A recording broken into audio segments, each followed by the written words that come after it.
Hey, going on? What's going on, chat?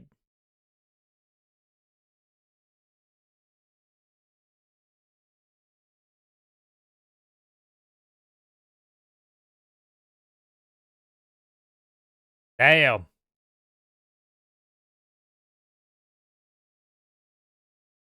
Drop, drop, drop, drop.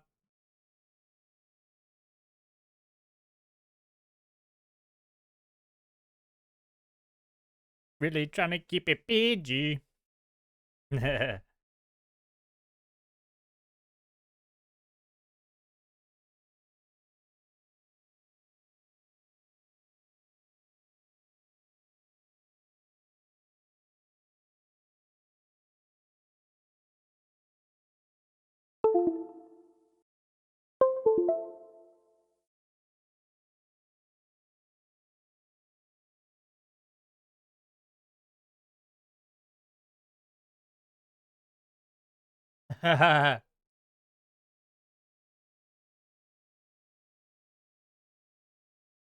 Bro, he's screaming.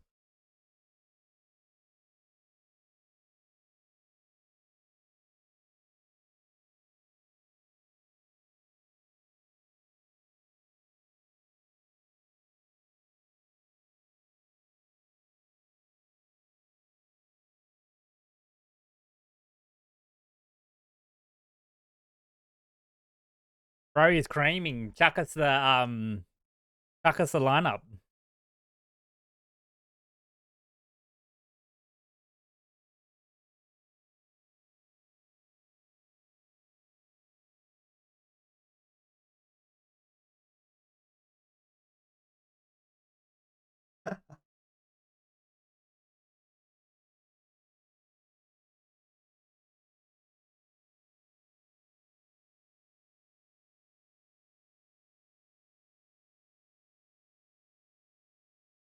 Shake that ass for me.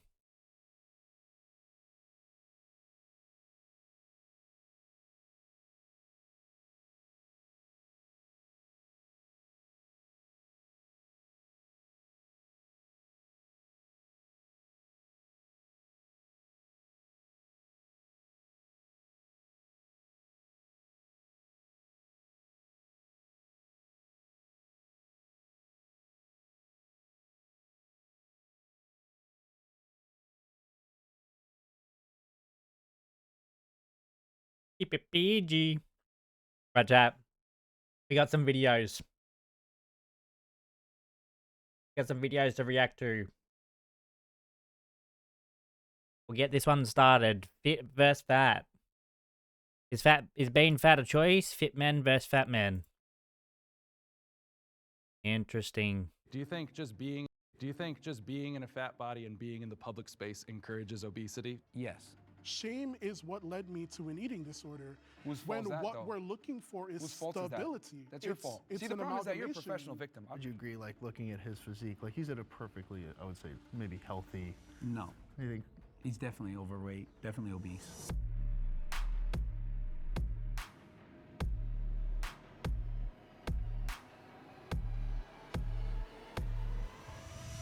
My name's John. I host the Radical What's up, Empathy brother? podcast. I used to direct the middle ground, but I'll now be moderating today's discussion between jacked men and fat men.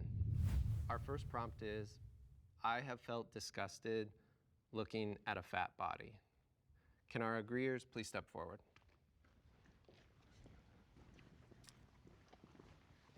Whoever feels compelled to start us off. Well, it's unacceptable to be fat. Okay. That's a great start. I mean, I know why you say that, but it's one of those things where, do you know why you're saying that? Yes, because I've been fat before and I lost the weight. Well, me too. I've been fat my whole life. I've been way skinnier than I am now, and I've been way heavier than I am now. Rooksy's Was frothing I over it. less valuable at one point Put in the there? lineup. How, let's pause this.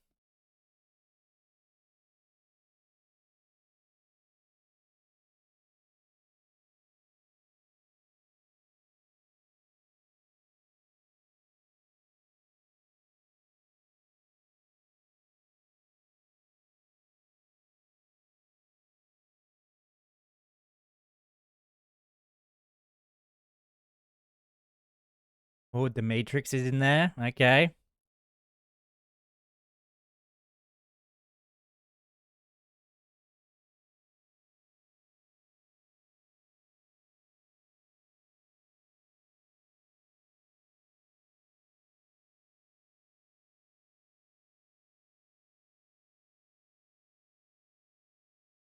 Wild styles, sick mode.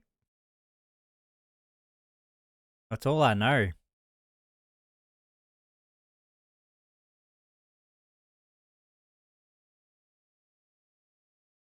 Oh no.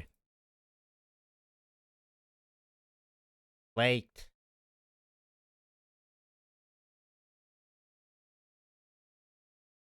Leaked. Alright, let's get back to the video. Well, I mean, you can make an argument that you're less valuable when you're fatter because you drain resources, but that's a whole other conversation. But yeah, I mean, in general, being fat is unacceptable because you control every single morsel of food that goes into your mouth. Okay. It shows a lack of discipline, it shows a lack of character, it shows a lack of temperance, and when you're fat, it's an outward manifestation of your inadequacies.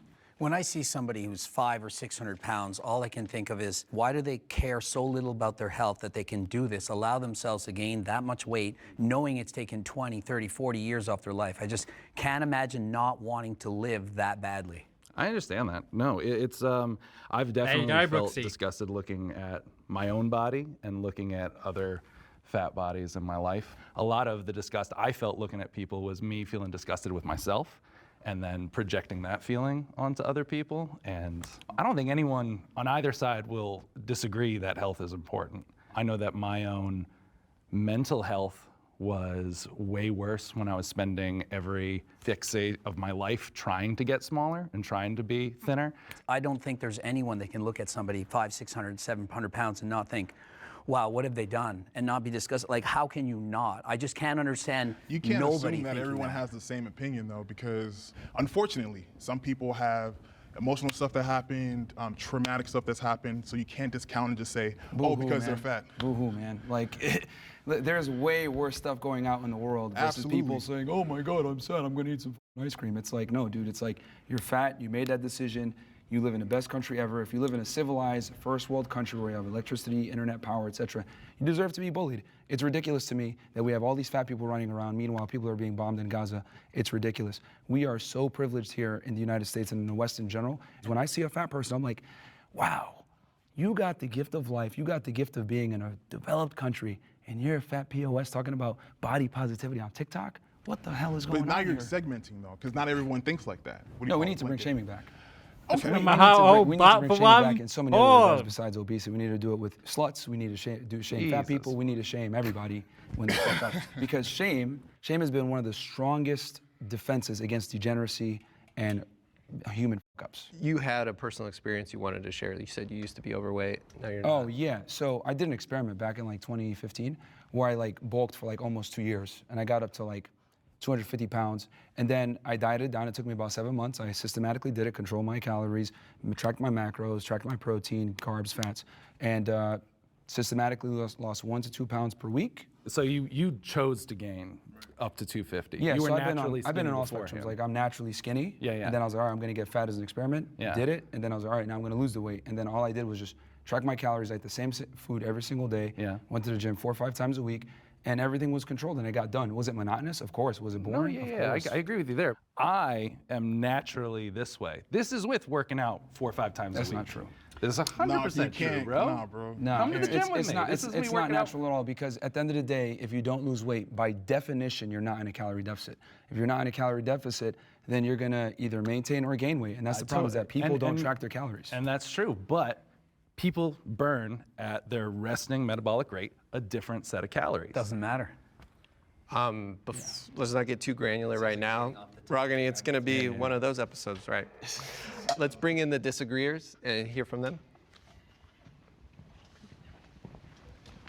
Okay, so the reason I disagreed, especially when I heard the statement, I don't think I'll ever look at somebody based on their situation and think that I'm disgusted. Like, if I see somebody that's a drug addict on the street that's homeless, I'm not disgusted by that. If I see somebody that's incredibly overweight, I'm not disgusted by that. Do I think that there's an mean, it's a opportunity for debate, growth? Do I think they've been put in a disadvantageous position that's probably makes it harder for them Absolutely. I think I'm kind of an empath, so when I see somebody, I know that there's things underlying, and one of my best friends is 400 plus pounds. I've helped him lose 150, 200 pounds. You know what I'm He's saying? gained it back. And I don't look at him and say, I'm disgusted, but I know how bad he wants it. And just seeing how hard he tries and then reverts, it's almost more tough for me than to be like, oh, that's disgusting, you know? And I think there's plenty of people that look at me and say, that's disgusting. I never want to look like that. So like, I know what it feels like on the other side to like look the way I do and get people look at me like, ugh, that's gross to like have that muscle. And to go back to that point, like you came from a fit place and like deciding to bulk, like that's a conscientious decision. Sorry, that was a to big burp. gain weight. Like you already have those habit routines and skills in order to stay in shape, and then you use those same skills you had to pull back on the calories and knowledge you had. The reason why I use that example is that you can get fat and lose the weight if you know what you're doing and you have the knowledge and everything else like that. It's just about consistency over time. So it's like, I look at it like... let me cut you off, because here's one thing that you just said. Yeah. You had the tools. So there's people that don't have the tools that you've passed judgment on, and you have failed to realize that with the tools, people are very much capable of achieving amazing things. But okay, let's talk about said no, tools. hold on, I'm not done. Well, you cut me off I'm before, not done. remember? And I stood over there and I listened to you, and I was like, it's a ton of bullshit too. Sure. But we're gonna address this, right? Yeah. You are passing judgment on people who lack the tools to do what it is that they need to do to get themselves to a certain point of health. There are multitudes of factors that weighs into what goes on with somebody's body. There are people that even if they work out, losing the weight does not come as simple as just going to the gym, cutting calories, watching everything that you eat. There are some people that have a disposition. I have a disposition. But does that mean that I'm not active? Does that mean that I'm not doing certain things? No, it doesn't. But you're passing judgment on somebody's body that you know nothing about. Now, on the flip side, what if I turned around and I did the same thing to you? You're talking about how fit and stuff that you are, but you're over there and you're smallest compared to these other guys. So how does that feel if someone comes? No, because you said shame, right? That's a little. You said shame, right? Yeah. So how does that feel if someone comes kinda up spitting. and they start shaming you for size? Like, come on, it goes both ways. We're just in the first part. Damn, We he's gotta kinda be spitting. careful about targeting each other too directly. You No, I mean, definitely- I'm not offended. It's fine. He's No, emotional, it goes and that's in fine. every direction. He's obviously very triggered. Oh, But I'm yeah, not so let's talk triggered. about, let's hit the first part, tools. What are the tools? The tools are simply knowledge, which you can get for free on the internet. If you have the ability and the discipline to go out there and get the knowledge, then you're gonna lose weight. It's just that simple. It's just that people wanna always make excuses for why, oh, my feelings, oh, I don't know what, you don't know what people are going through, blah, blah, blah. No. You can watch your calories, you can go to the gym, you have time to do it. People just like to make excuses. I don't think anyone's debating that weight loss is impossible here. I think the question is, why do you hate fat people, that you feel the disgust towards it? Well, like I said before, it's a culmination of a bunch of bad decisions. I'm not gonna go ahead and give the same level of respect to someone who's a fat ass to someone that has worked really hard and diligently on their physique, because your body's outward manifestations There's of more your decisions, factors to your a human consistency. being than their body. Well, you could judge a lot just off of someone's physique. You'd be like, okay, well, this guy is lazy, and that's personified through their physique. It's the truth. Abe, I saw you wanted to say something. Just to take it back to the prompt, I think we just kind of went all over the place there. Yeah. We're still focusing on the word disgust. Just the word disgust. I mean, I would never look at someone and show disgust towards them. I mean, I think I would respect, like you said. I mean, you don't respect everyone, like you said, but I think Respect is earned.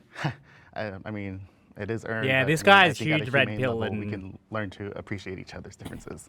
Yeah, I don't know if like He's disgust big would be on the right shame word, right? and just Greg fucking mentioned going some real health hard. implications with being He has overweight no and obese. remorse. Yeah. I think Type of guy. being concerned might be a better. That's the word I was going to go better for. word. Like but I can show concern for someone for the way that they are, but I would never look at someone and say like, you're disgusting. But is it any different than if you Good see somebody one, who's extremely Brooksy. anorexic, they're 50 pounds, you look at them, you're in shock. Oh my God, like something happens in your body you can't control. You can't stop that. There Like could how be a- can there you could be a not? shock It's not, I factor, don't but hate that's them. different It's just, from- wow, oh my God, it's like, it's disgusting. Like, holy goodness But gracious. why That's a would shock you factor, use though. the That's word not- that's disgusting, not right? disgusting. So you just mentioned the polar opposite of what we are, right? But why would you look at them and be disgusted versus concerned? That is a very specific word, and it has very specific connotations behind it. And when it's used, it's somewhat weaponized as well. I don't think we can help how we feel. I don't think I can choose like, oh, I just am not. It would be sitting here and lying. I'm not going to sit here and lie. I'm always going to be honest with people. I'm disgusted. This is just how I feel. The thing is, when you see a fat person, the reason why it's disgusting and the reason why there's so much pushback on this whole body positivity and people make fun of Lizzo, rightfully so, by the way, is because it's unattractive, it's unhealthy. Until we had this woke era, they used to put like models and attractive people on the cover of magazines that were in shape. Why? So that people can aspire to look like that. And it's healthy and it looks better in general. You look good, feel good. But when you're fat, it says a lot about you. People aren't gonna sit there and be like, let me see if he's a good person. No, they're just gonna assume that you're lazy, which you are, by the way, when you're fat, and you don't have discipline, which you are, by the way. So they're just gonna assume off of what they see. That's the world that we live in. I love how you just, you stated a shit ton of assumptions. You didn't state not one fact. You just stated assumptions. I want to move on to the next prompt, but we're definitely... Can I say one thing? Just one question. Yeah. Like, let's say you knew he used to be 600 pounds, and how much do you weigh now? I'm 384. And now he's 384. Do you see him as less disgusting knowing he's lost 220 pounds? No, that's fantastic. I think yes. There's still work to be done, but here's the thing, like I said before, unfortunately, human beings judge a book by its cover. It's just the world that we live in. Fat people, people that, identify as 97 genders, whatever, they expect us to change our worldview for them, and that's just not how the world works. Like, it's been that way, it's always going to be that way. That's I think what I don't get. It's just the world that we're in, like, people are going to, yeah, it's different, yeah, my bad. Now, let's reset. Jacked men are more attractive than You fat should men. see his podcast. The agreeers, please step forward. How hard he goes on women. How come there's 4 guys over there? All right, so we're living in a bizarre world where Hey, what people was the don't prompt? see the truth. Like, how is it possible that they're thinking, no, being obese and unhealthy is more attractive than being fit and healthy? How is this possible? Actually, you know what? This is precisely why a majority of women find the majority of men as unattractive. Because a lot of guys think this way, oh, I just be a nice guy and girls are gonna like me. No, they're not. She's not gonna suck your dick with the same veracity when you're a fat as when you're in shape. She's just not. See, people don't understand that women are aroused by one thing and they're attracted by another thing. Women are attracted to, a guy that's confident, ambitious, makes money, etc. Of course, right? But they're aroused by guys that have asshole tendencies, dark triad traits, etc., and guys that are physically in shape. So if you want to get the best of your woman, where she respects and admires you, while simultaneously being aroused by you so she doesn't cheat on you, you need to have it all. You're saying that's true for all women? A majority, a staggering majority of women. There might be 1% of the world that there's something wrong with them that might think that, yeah, you're 600 pounds, it's so hot, I love that, but... Yeah. The hot girls that you actually want, they exercise their hypergamy to the highest degree, and they want guys that are fit. I mean, it's different overseas, though. Have their life together. You're looking at me like you want to say something. Yeah, because the question was, are jacked men more attractive? We all somewhat different overseas. Are we more attracted to jacked men? Yeah, well, I'm assuming they framed that because we're all guys here they mean women. Well, men can be attracted to like from what I've seen compared to the women overseas, compared to Australian women, like Australian women are all laid back, fun people. I think that's all people in Australia compared to some of the people overseas. Like, God damn. That's my take anyway. Obviously, this is going to be like personal biases, but I think attraction is very fluid in the sense that I can 100% admit, like, there was probably 40 pounds of muscle ago is when most women would be like attracted to me. Of course, like fitness girls, they're totally okay with the size I am, but like probably most girls I'm like too much for. So I guess like where do we draw that line of like, I think for example, like you would be much more attractive to most women than me. Would you agree with that? I mean, that doesn't mean that like if you walked up to a girl and let's say you're not her, like you're a little bit more muscular than she would like, if you have the charm and charisma, she gonna still go with you, man. It don't matter. Like, I have an interesting point. Yeah. And no shade on you, but I think if you had Zach, right, you're on the end? Yep. If you put Zach and Greg and you put them next to each other and you did a poll, I think that most women would probably pick him if you had to like, because he's got the height and all that. What would you guys say to that? No. No? No. Well, we can put it to the test. But that's not really fair. I'm 48 years old. He's a lot younger than me. He's about a foot taller than me, but you can't compare. I'm an old man. I'm 48 years old. Obviously, height is a big component. So that so it's not you're comparing apples to oranges. But if you take the same guy, same height, etc., but one guy is fat, one guy's in good shape, she's always going to go with the guy that's in better shape. Because I've been so surprised to see on Instagram, there'll be like guys doing like an outfit try on, like not in shape in the slightest bit. And all the comments are women like, This guy I is wish jacked. like men knew this is how we wish they looked, and like, oh, this is Liars like the dream. for They're social liars, media, man. Liars for to look good, One thing for about you clout. can never believe what women say, man. You Correct. You believe how they behave, not what they say. That's a different episode. That's all right. Bring it on in. Yeah. I disagreed mostly just with the blanket statement because attraction is so subjective. I am a big and tall model by trade. That's what I do. I model clothing brands. I've modeled with major fashion houses. I've been on the covers of magazines. You mentioned before dad bod comments and whatnot on social media. I was flabbergasted when I started how many people were commenting and DMing me and talking about how attractive I was, that it just kind of, I don't know, showed me that attraction is a lot more subjective than I thought, and people have a much wider range of what they find attractive than specifically a body type. Is being jacked the most important trait for being attractive? I'd argue for guys, it'd probably be otherwise, right? I think height would be a very Money, height, fame, like what can you bring to the table? The number one thing is status. By far, status. People also go after what they think they can get. So if this guy is 6'5" and extremely attractive, and it's like, well, I can't get that guy. I'm attracted to the 10 on 10 supermodel, but I'm not going to get her, so I'll be happy with the 9.9 Big on Jack 10. guy? Just to be clear, are we speaking about women being attracted to men? It's not just about women. It's just about attraction. What is the general? most attractive, in your opinion, physique for a man? Okay, I'm speaking from like what women find attractive. So when I speak, that's what I'm talking about. Yeah, I'm anybody. sexually fluid. So my law of attraction does not adhere to anyone's standards, pretty much. I'm attracted to people in general. So you could be jacked, you could be more plus size, yeah, you could be skinny, big you could muscle be mans are whatever good it to is look that at. you are. If I'm attracted to you, I'm attracted to you. Like, I'm What are not the gay, traits but you find the most attractive? I think the way that you carry yourself is a really big thing for me. I can't There's more date to it, someone I feel who like. lacks confidence because I feel like that seeps into other aspects of your life. Do you mind if I jump in on the confidence thing? Yeah. Okay, cool. So growing up, wasn't too confident in myself, and I gained that confidence when I started losing weight. And I noticed it was me putting myself in positions to get more opportunities with women. Right now, I'm single right now, but I'm doing okay.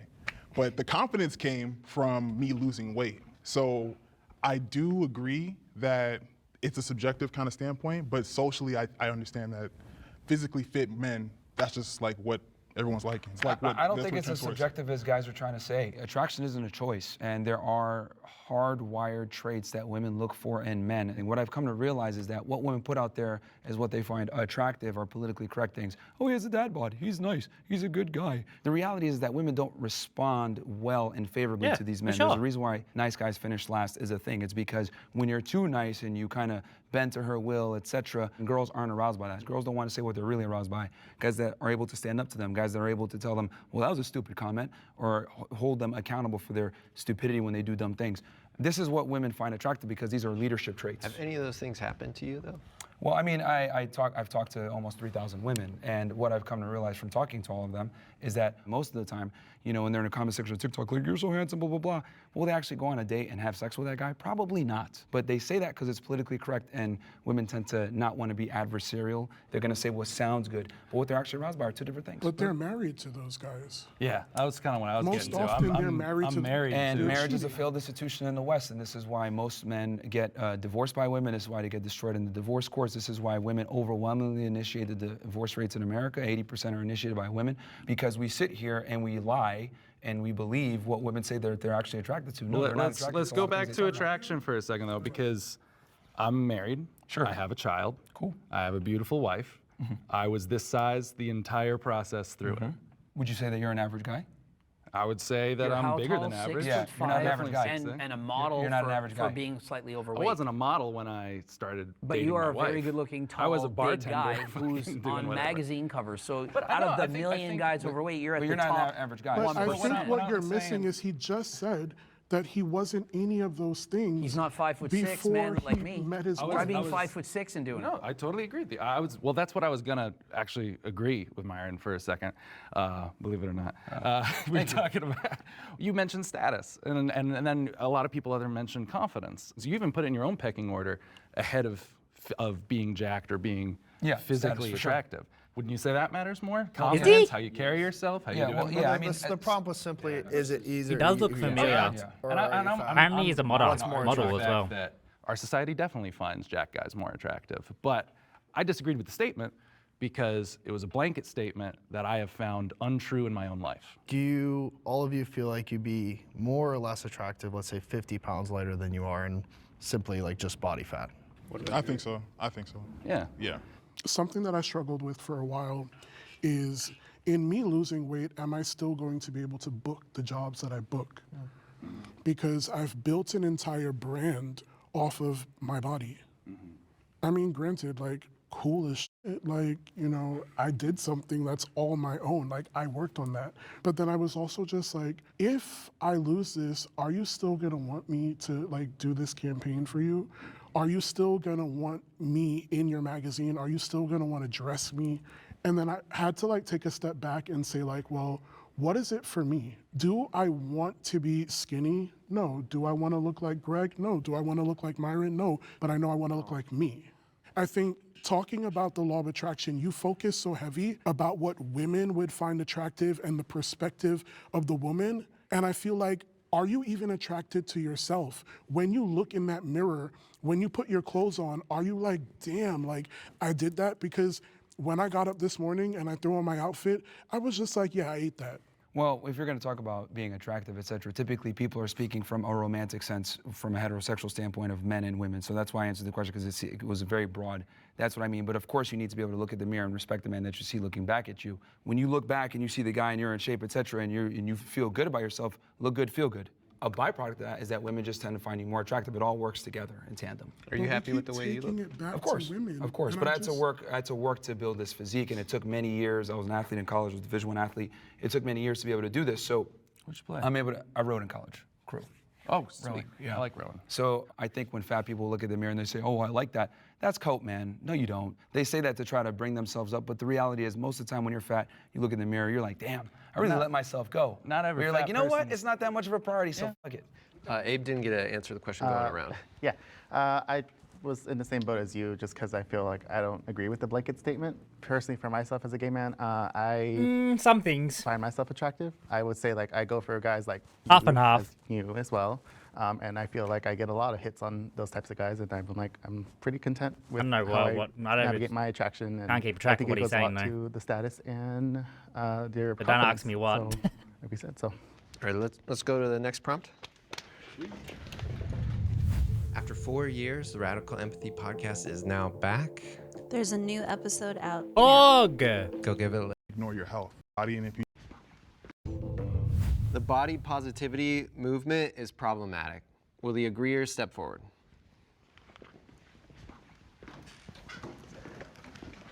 Well, I think where it becomes a problem is obviously you should be comfortable in your body, and if you genuinely love how you look, great, but you can't ignore your health. Being someone who is overweight, I've been fortunate enough not to have any extreme complications other than like, knee pain and stuff like that. I think he's just going the wrong way about it. That's all. He's very direct. He's very direct and savage about it. I think that's his problem.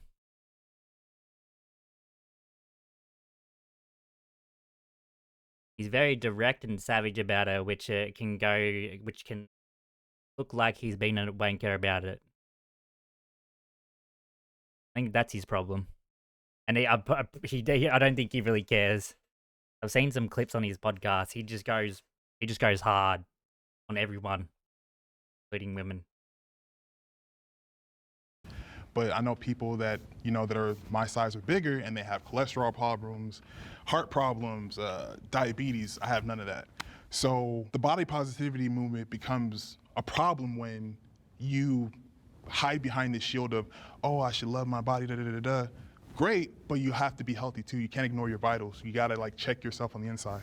Yes. I think the big thing is you have to separate the health implication with you just being confident, right? Like I'm all for people to feel confident in their own skin. I think body positivity movement has been beneficial for plus size people in that regard, right? Because let's say there's a plus size person who's too embarrassed to go to the gym because they feel like they're gonna be judged, whatever it is. But it's because of body positivity, they're like, oh, hey, like I see other plus size people in the gym, maybe I'm gonna give it a try. and all of a sudden they start going, they're like, oh man, I like this, right? And they keep it going. You can argue that without body positivity, maybe that day would have never happened for that person, right? But I think the problematic part really comes down to people extrapolating body positivity, I don't know. shaming It's hard to a say. celebrity like, let's say, Adele for losing weight, right? Like you can tell he's draw the line listening. there. Well, promoting Lizzo. Making fun of Adele for losing weight, but promoting Lizzo for being a fat ass. Unacceptable. Do we feel, are a lot of people doing that? I think the thing around Lizzo is it's not just the weight, it's the lifestyle. You like see her drinking all the time and partying and not sleeping. There's like so little to do with health. It's not just she's promoting like loving yourself, which I think is great. She's promoting a lifestyle that is unhealthy, like being very overweight, if you're taking roids, that's drinking, definitely not looking after not yourself. sleeping. All of these things are not conducive to your health. So I think you conflate that, and sure, being body positive is important, like loving yourself, loving the way you look. But if that's gonna influence other people to make bad decisions about their body and their health, that's problematic. Body positivity is disempowering people. It's making them think that they're healthy at any size, which they're not. And so as soon as you start telling people, hey, just love your body, like Lizzo will literally rub her belly and said, you're giving me all this power as she's eating a burger and she's promoting being obese. By doing this, you're just ruining it for people who actually should think, wait a minute, I can lose weight, I can go to the gym, I can eat less, I can do this. Personally, my problem with body positivity isn't necessarily what it stands for, and I feel like there's a misconception because there are those people that they use it to justify fatness and just, I don't even want to say fatness, I want to make it very clear, unhealthiness. Because there's someone like me who I wouldn't say I'm necessarily part of the body positive community anymore. Personally, I would say I champion body diversity because it's all encompassing. It's inclusive of what everybody, is doing within their journey. When I expressed the desire to lose weight, another plus size individual that I used to be friends with was just like, well, I don't feel like I can share your content because I'm not sure how my followers are gonna perceive this. I think it might be triggering for them and stuff like that. And my response to it was, well, if you're championing body positivity, then what I'm doing should not be a problem, because the entire time that I've been advocating for people that look like me or people who have been othered in any capacity in general is that all bodies are good bodies. What we do with our body is what matters. And so body diversity is important to me because for a guy like you, or a guy like the two of you, might suffer from body dysmorphia. And that's a very real thing. You might not see yourself for what you really are. And so you're seeking unhealthy habits to achieve a goal. To get where you want to go, like you just got to give it time. Be healthy in it, in all aspects, like mentally, physically. You've got to find the right avenue to do what it is that you need to do for yourself. The body positivity movement is a huge psyop to keep us fatter and stupider. It's all a scam. The reality is that Big Pharma wants money, and they understand that when you're fat, you have more health problems. They understand that you're going to need insulin, you're going to need medication, etc. And they make a bunch of money on us being sick. There is no incentive to actually have you be healthy. So let's go ahead and make our people fat as hell, get them in the hospitals, get them on medication, continue to make money, etc. It's all a big psyop. So you believe it's all intentional? Yes. We promote it is mediocrity. in a way. I feel like it's a subset. Yes, I'm sitting here because I do think that there is a part of it that is problematic. But I think that the problematic part of it is a subset of people that use it as a tool to weaponize whatever it is that they're doing. I think the whole movement is a problem. The body positivity movement in general is a problem. All of it. So you shouldn't feel positive even about your own, like for you, for instance, well, right? I think if you haven't earned, here's the thing, being happy and content with yourself, it's not given, it's earned. You have to go out there, work, and then you're gonna feel that satisfaction, like, I earned that, that feels good. So at what point do you earn it though? When you can look back in the mirror and actually, genuinely, not coping, respect the man that you see before you. And the reality is, people are gonna realize that you're gonna need to achieve a certain physique, because you have all these fat people, I love my body. No, you don't. It's a lie, dude. You're just coping, you're lying to yourself. And now all these people on Instagram and TikTok with the body positivity movement are lying to themselves. They're not happy where they wanna be. They just accept that because they're too lazy to make a change. No, but I genuinely do love my body. Right now as you are? Yeah. Then why are you going to the And gym? I'll explain to you. Then why are you going to the I gym? will explain it to you. I love everything that my body is capable of doing.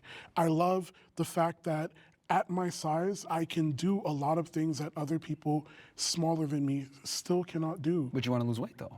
And yeah, right. Which is good. I want to lose weight because I love my body, but I have one body. Why would I not love it? Yeah. And because I love my But you body understand is that your why body I'm now needs to be looking to changed. make changes, Yeah, right? make changes. But to say that loving your body is BS, no, you make changes, you make healthy changes to yourself because you love yourself. All of that time that I'm putting in, the work, the money that I'm spending, that's a labor of love because I love myself enough to know that I want to make some changes to live a better lifestyle in the sense of I can just do a little bit more. All right, let's bring in our disagreeers. So there's not a single problem. Oh no, I'm not saying there's not a single problem. To me, body positivity is more about bodily autonomy. Like you were mentioning wanting to lose weight. My whole thing is like, yeah, it's your body, do whatever you want with it. I don't think I, as a human being, have a right to tell any of you what to do with your bodies. Body positivity kind of comes in and goes, okay, you as a human being have inherent value. Just in the fact that you are a conscious soul on this planet, you have an inherent value. You are within a vessel of your body that you do have control over, but at the same time, you're not less valuable to society or from the standpoint of the soul for what your body looks like. When I'm speaking about body positivity, I'm talking about the over-acceptance and encouragement of being obese. So I personally, again, I'm not super online, have not seen anybody pro-obesity ever. Lizzo. Oh, there's a bunch, dude. She loves herself. I don't think Avocado, that it's avocado. No, there's a They big are difference. actively promoting obesity. She's not telling anyone to get fat. She's showing you exactly how to do it and saying, look at my body as I love and saying rub it. It's she's giving me happy. life. And she's like joking around. And also, I want to clarify, and see, here's the thing. There's a bunch of fat influencers that push this body positivity situation, and a bunch of them are dead now. No one talks about that. That didn't hit mainstream news. So I'm in that space. Yeah. Which influencers are you talking about? Because I'm unaware. I don't recall their names, but there's a couple of them that passed away. They're YouTubers. They used to do these mukbangs where they'd eat a bunch of food on camera. Mukbang That's is totally different. Okay, but that's a They're not a mukbang is part of our different thing. community. That's Yeah. a completely different thing. We're not saying we're gonna go to a restaurant and pig out just because it's entertaining or anything like that. There are people that they're called gainers, that their whole lifestyle, their fetish and things like that revolves around gaining weight. Yeah, and I understand that you're saying that that's not a component to the body positivity movement, but you got to understand for the general masses, they're watching that, they're going to attribute it to that. They're not in the niche, they're not a creator, so they're not looking at it like, no, this person's just a gluttonous person. No, they look at everyone who's obese that's making content about being obese and continuing that lifestyle as a part of the body But they're positivity not movement. making content about being obese. They're making content about overeating, Yes, and they which is also also encourage an that. eating disorder. Yeah, and they also encourage being fat as well. Do you think just being in a fat body and being in the public space encourages obesity, just flat out? Yes. So just agree. us existing, we're saying, Yes. yay, everyone go gain weight? It absolutely impacts other people to think, well, think of it. You're I've 6'6", never good looking, looked you're at- I know, modeling. but I've It's going to never encourage looked at- other people to, well, hey, look at him. He's got So lots then of... what about when I I've go never to the looked at gym? When I step into the gym, or when Zach steps into the gym, or when any of us step into the gym, are we promoting being bigger like that too? Are we going there, and is our presence there unwanted? By being famous, rich, popular, and being obese, you're indirectly promoting it in the same way that people who take steroids and are 350 pounds of muscle and winning Mr. Olympia are indirectly promoting it, even if they don't say they're taking it. But I'm speaking more specifically in the gym, in that space where people should be coming together to work on their bodies and stuff like that. If you saw us in the gym, I would be happy and proud and excited, and my whole channel is about helping people who are overweight to lose weight and have realistic expectations. I would never say you have to look like this, you need abs. It's just, let's go halfway there. That's my entire channel, of which I have over 2 million followers. It's all about realistic goals of helping people who are overweight to lose weight. That is what my channel is all about. but we're in public, and you made the statement that if we step out in public, that it would encourage people to live an unhealthy lifestyle. The more friends and you be have who are obese. overweight, the more likely you're going to be overweight. It just happens to happen. I'm just telling you the truth. I'm not going to pretend it doesn't. If 90% of the world were overweight, more people would be encouraged to be overweight. As just on this side, I don't think any of us have ever looked at a person heavier than ourselves and gone, I want to be that. That's a great thing to be. No, we have the same internalized biases as everybody else does. He was bringing up the gym before, and you said by existing just in a fat body, we are promoting it. Yes. I model, and when I do model fitness wear, which I do often, I get so many comments about like, oh, you are promoting obesity. I'm wearing fitness wear. I'm in the gym. I'm doing the thing you want me to do, and I'm still promoting obesity? If you're exercising and you're trying to lose weight, then you're promoting people who are overweight to try to lose weight. That's great. But if you're Lizzo and rubbing your belly... I'm promoting, I mean, I don't know shit about Lizzo. Specifically about influencers that promote gluttonous, lethargic lifestyles, which a bunch of them do. That's what we're talking about. If you're in the gym and you're fat and you're getting after and you're documenting that, that's fantastic. But the point was body positivity, and you're talking about influencers who promote gluttonous lifestyles. Yes. And that, again, is not body positivity. So that's why The general masses don't have that distinction, though. I do think we have a good read, though, on how each individual sees the body positivity movement. All right, the next prompt is, I am satisfied with my sex life. Agreeers, step forward. Patreon exclusive. I have abused my body. Will the agreeers step forward? I'll start by saying I've abused my body many times. Being a bodybuilder, a professional bodybuilder, I've abused steroids, did that for over 10 years. I don't think you can get to the level that you have to get to be at to be a professional bodybuilder while being natural. And so absolutely, and I would say that somebody trying to abuse steroids to get that muscle, to get that look is just as unhealthy as somebody who's obese. So I don't try to be a hypocrite. I say I've done these poor choices.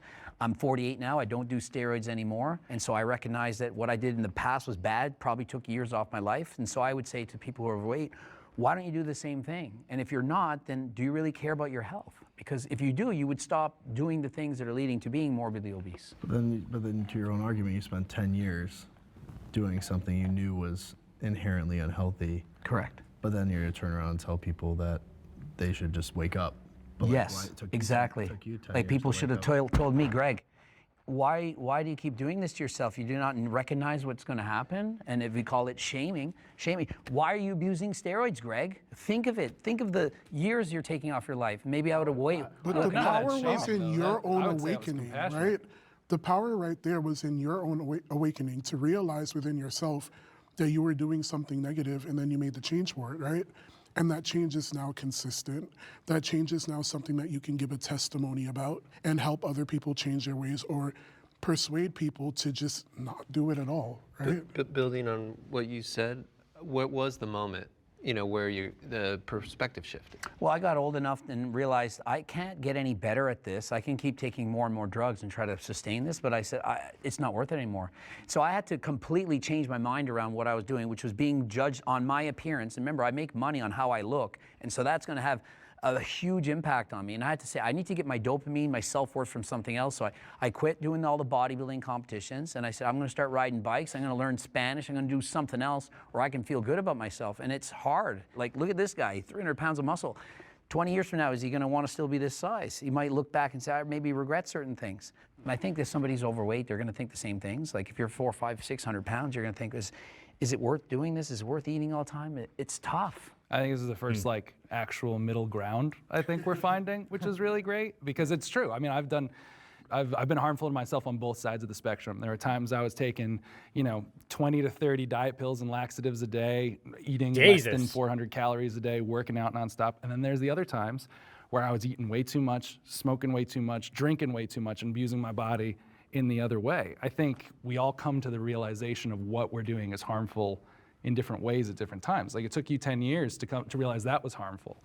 My thing is sometimes it takes people who might be overweight or at that high tier, that 500, 600 pounds, to realize that it's harmful for them. And maybe in their life they don't feel like it's harmful, and they're happy. There are people, believe it or not, legitimately happy in certain sizes and Ignorance shapes. is bliss. Like, I mean, I was happy at the moment. I felt like it was. Why is there bliss an issue? Ignorance is bliss, but you could die before you wake up.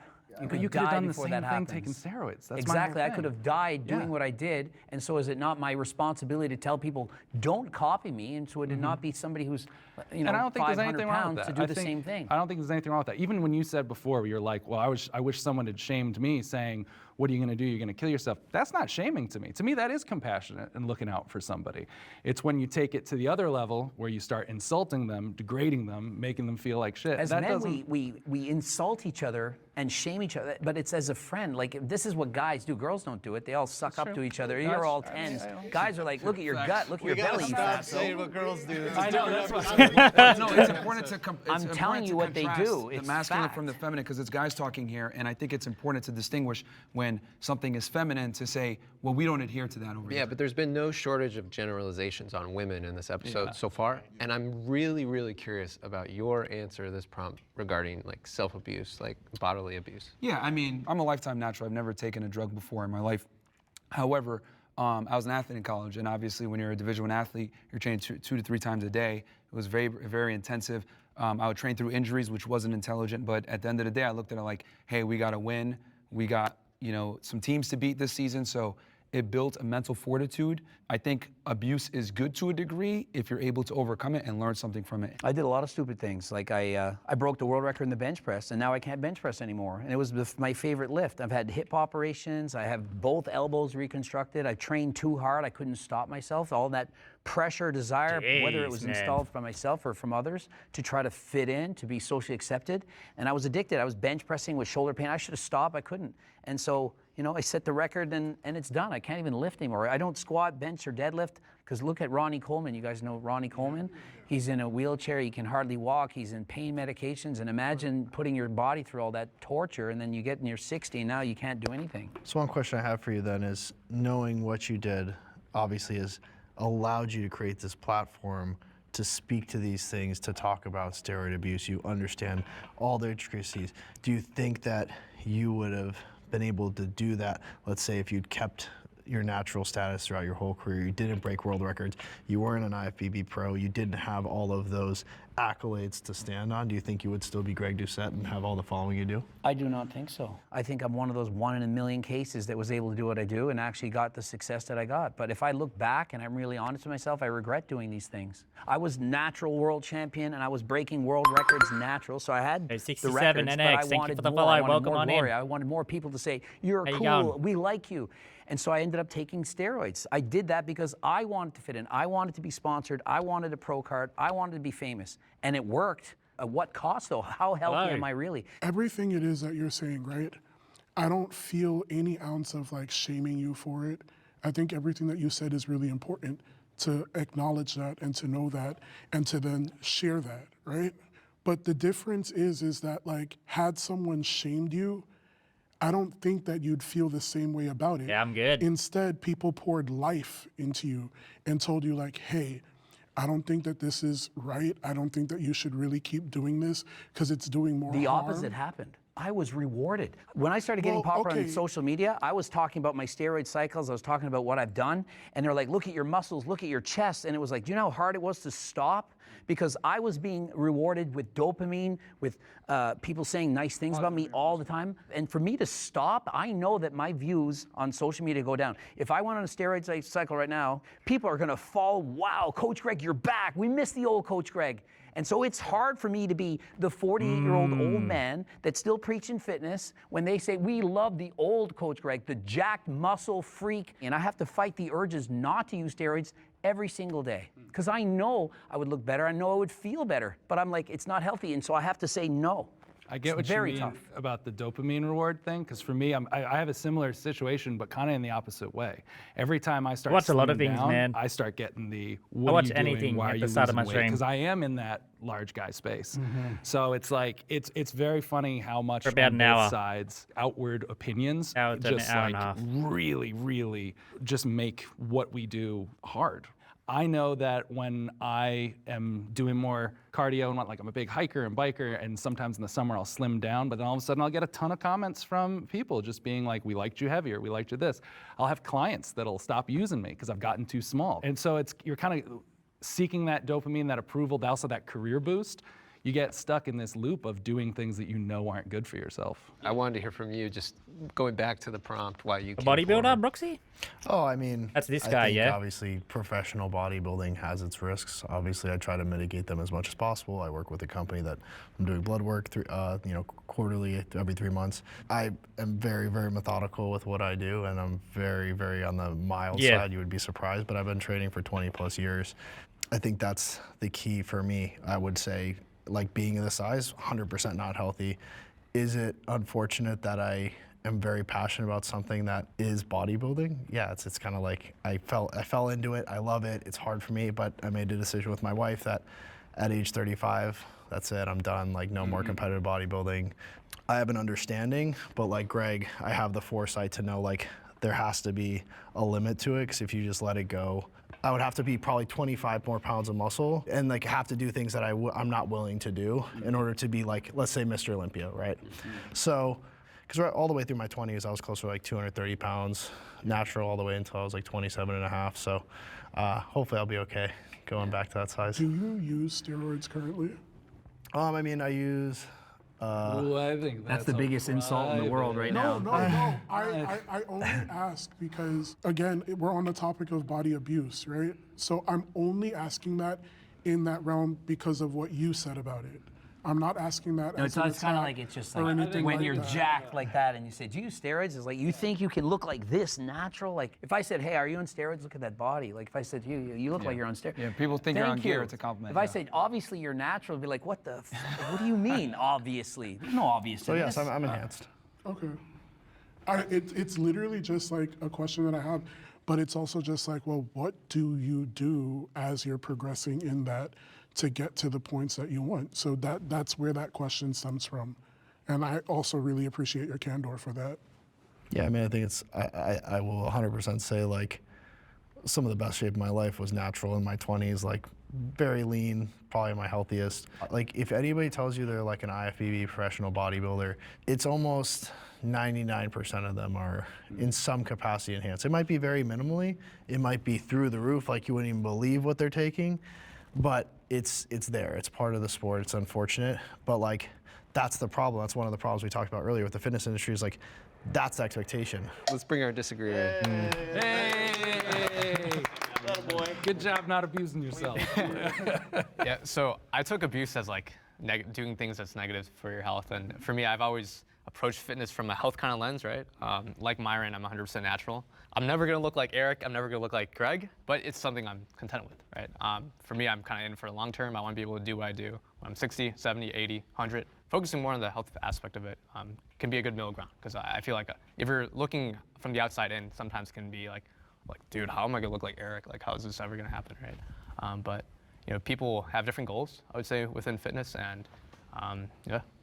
I think it's important to also acknowledge that like there's abuse on both spectrums, right? Like you can be a fat ass on one end and say, I'm gonna just continue to eat cheeseburgers and put on TikTok. And then there's the other side where you can, use performance enhancing drugs and say, I'm gonna step on stage. But I would make the argument that the person that is training, using PEDs, et cetera, I'd respect that individual more than the fat ass. And the reason why is because though it isn't healthy to be on performance enhancing drugs, you're still pushing your body to a level that most can't, versus by just being fat, that doesn't take any skill or dedication. So What if if I the had fat to, person is doing something like, maybe they're into quantum physics, maybe they're changing the way we view the world entirely. Are they not valuable because they're not shredded? well, again, we're talking about the purpose of, abusing your body. Yeah, I'd have more respect for the bodybuilders, my point. Yeah, well, Okay. And I think society would in large as well, which is why bodybuilders that, like a Ronnie Coleman, et cetera, though he is disabled now, et cetera, he's a legend and he's gonna go down in history. Yeah, but I actually thought that was a good question, like what a great film director who's like very overweight and like just totally poured into their craft, like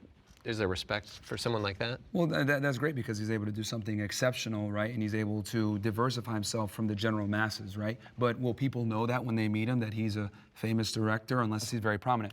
But yeah, there's exceptional people that are fat in certain regards, but we're talking about body abuse here. I'm just saying in general, I would have far more respect for the professional bodybuilder that's Then using like PEDs. Peter Jackson But then versus there's making nothing- multiple there's nothing like Versus the fast. award-winning films. Was that- like There's Lord of the nothing Rings. exceptional happening. But some guy like taking PEDs is Okay, better there's two than different that? things. Sorry. No, sorry. I'm legitimately curious. Yeah. You have guy using PEDs on one side trying to do stuff, and then you do have like Peter Jackson, Lord of the Rings, Well, that's multi-Academy why I was Award very winner. explicit to say I'm talking about the fat influencers. Yeah, so like yeah, I'm okay. talking in that context. Like if you're Maybe gonna I- have okay, abuse of maybe your I body missed on that. two different ends, right? One extreme is a bodybuilder, the other is a fat influencer. I think me and most of society would have far more respect for the I think he's going to bodybuilder. respect I a think- hardworking billionaire. I understand that, but I also think that like if someone's abusing themselves in any way, there should be some empathy and like rather than just being like you're a better abuser to yourself than that person. Fitness culture can be toxic. Agree or step forward? Everyone will step forward Here we for all this. are again. Hey, Let's hear from the jacked guys. 100%. I think you can perpetuate so many themes that are so unhealthy. Like there's so many images online of people that post in like the best lighting with a pump. That is the societal norm of like what's good, and it even like affects me because I'll see people and I'm like, oh, I look like garbage compared to that. I think that right now it's like there's a lot of misinformation online when it comes to like how to get fit, how to stay in shape, and a lot of people are monetizing it. These like crazy fad diets, like you can't eat certain things, carbs are bad, fruit has sugar in it, so it's gonna make you fat. So like now food is almost being weaponized, and then to be monetized so that you buy their ebook to tell you the exact secret, code in order to lose weight. So fitness is an industry, right? So people are incentivized to say whatever that it is to make money. And so it's been harder for me as a coach that takes a more holistic approach to wellness and fitness and saying, hey, it's all about balance. And like Greg's the same way. I know I felt like, I watch a lot of his videos. That is the correct approach to like making a plan that's not super restrictive. So I think that's why, the fitness industry, even being part of it, like is frustrating because there's so much misinformation. I would say also that there's so much pressure to look like us, and it's causing people to develop body dysmorphia. And so this is a huge problem. So when you swipe on Instagram, you're being shown the top 1% of the top 1%. They all have a six-pack abdominals. Everyone feels inferior. There's pressure. Then that causes a whole host of problems. That's the perks Eating of being a disorders, bodybuilder. people feeling like shit. They don't like the way they look in the mirror. And then they keep looking for information. And then what information they're getting, half of it's wrong, like you were just describing. And so where do we go from there? There's no solution. I think the issue comes from the misinformation, just the lack of keeping things simple. But we like to have fad diets, go paleo, go vegan, go whatever it may be. And it's like the reality is the best diet is the one that you can adhere to. And I think we need to let people understand that fitness is a lot more sustainable and easier than people think it is, which is why I make fun of fat people so much, because it really is simple and it comes down to numbers and tracking your calories and being disciplined and going to the gym. This is why I have no sympathy for fat people, because it really is simple. but that right there is what keeps guys like us out of getting into fitness. Shouldn't it do the opposite, though? No, no one How wants to come? be told they're a piece of If shit. I was being made fun of all the time for being short, I'd wear shoe lifts to be taller. Let me explain this. Like, shaming rarely works, and I'll bring this back to somebody I follow, and I appreciate their content. He's a guy named Alex Hormozi, and he does a value equation. And on the top side of that equation, you have the perceived value of whatever you're trying to achieve, plus the perceived chance of success. So how likely are you to, achieve said result? And on the bottom side of the equation, you divide by time, and you divide by effort. Shaming doesn't work because the value equation is driven by those things. So what I think we need to do on this side of the table is to make those things more accessible. Like you said, providing more value-driven information of like how to achieve a calorie deficit in a more sustainable way. How do you make it so it's not so much time? Because so many people waste time, let's say, doing so much excess cardio where strength training should be the main component. So like that's why I think adding value and decreasing time and decreasing the amount of effort is going to give you guys so much more emphasis or ability to achieve the result and more motivation to achieve said result than being like, oh, you're fat, what the fuck? You know what I mean? So that's just my Well, take it's on because it. the fitness industry overcomplicates it so that they can monetize it. So if So they what, tell is you, that their I got fault? the secret sauce. Well, this is why it's important to acquire knowledge and be able to, whether you go ahead and do your own research. And again, it comes back to doing the work, and people get so mad, like, oh, why is this hard? Do your research, look at the studies. There's so much fitness studies out there. There's no secrets. It's just discipline and sustainability over a period of time. Have you guys ever been confused about how to get and stay in shape based on the information that's out there. Totally. I would never, ever take advice from you to get that advice or to gain that knowledge because of whatever this disposition it is that you have going on, right? What's the disposition? Can you describe it? I think I just keep it real. I wouldn't even enable it toxic, but I think it's like you have this perspective about the world around you that I think is kind of really warped, and I don't understand why, and I would like to understand why, and I'm not getting it because you're like, shame is the answer and stuff like that, but It's worked for centuries. It's not though. It's why you have so much conflict. It's why we're literally sitting here today having this discussion. So here's the thing. You operate on what's ideal. I operate on what's real. And the reality is that the world is a much colder and harder place than you think it is, but you want to, people to just understand you and see your perspective and see you as how you see yourself. The reality is the world's never going to see you how you see yourself. They're going to see you on how you display yourself to them. And when you are fat, out of shape, etc., the people, and if they don't get to know you and talk to you and have a conversation with you, they're going to assume certain things. That's just the world that we live in. Just to dig a little deeper into that, has something happened to you to confirm that observation that you have? No, I just live in objective reality, and objective reality isn't as nice as you think it is. So you're not drawing from a personal experience at all? No, I'm speaking fairly objectively that these are the conversations that people have behind closed doors, but they don't want to say out loud because for fear of cancellation, for fear of coming off as an asshole, etc. I'm just saying how people really feel, but they're scared to say it. Coming from whether the fitness space can be toxic or not, the shame attitude has kept a lot of people out of it. I've been doing fad diets since I was 12 years old. I was put on Weight Watchers. I did Atkins. I did paleo. I did everything you could possibly imagine. And not until I started following other influencers that were more proactive based on, I want to be around for my daughter for as long as I possibly can be. I want to give my body the function it needs. Like just that basic mind shift, hey, life can get a lot better if you do kind of focus on your health a little more. Instead of, you're a fat piece of shit, you need to change. To me, I don't know everyone in the fitness industry, but I know for me personally, it totally changed my relationship with fitness when I started realizing that it was a gross benefit instead of a punishment I had to put onto myself for not being disciplined enough. For people like you to maybe respect me, who, again, we don't know each other in reality. So why am I destroying my life so you will respect me one day? Well, going to the gym and training isn't going to destroy your life. And it doesn't. It's going to enhance it, if anything. But I'm saying, it's going to enhance it. But yeah, I do that. I'm saying it wasn't until someone told me about those enhancements and kind of approached it with more of an empathetic way of being that it seemed attractive to me at all to be a part of it. Does anyone here respond positively to shame? No. I think in some ways, I feel like a lot of us can relate to this. Like when we were younger, I wouldn't say it was shame, but I wasn't necessarily like happy with the way I look, and that kind of motivated me to get into fitness in the first place, right? And we're talking, this was like in high school, so I think to some degree, shame that's not put on by others could be helpful, right? It has to be something within yourself that can motivate you.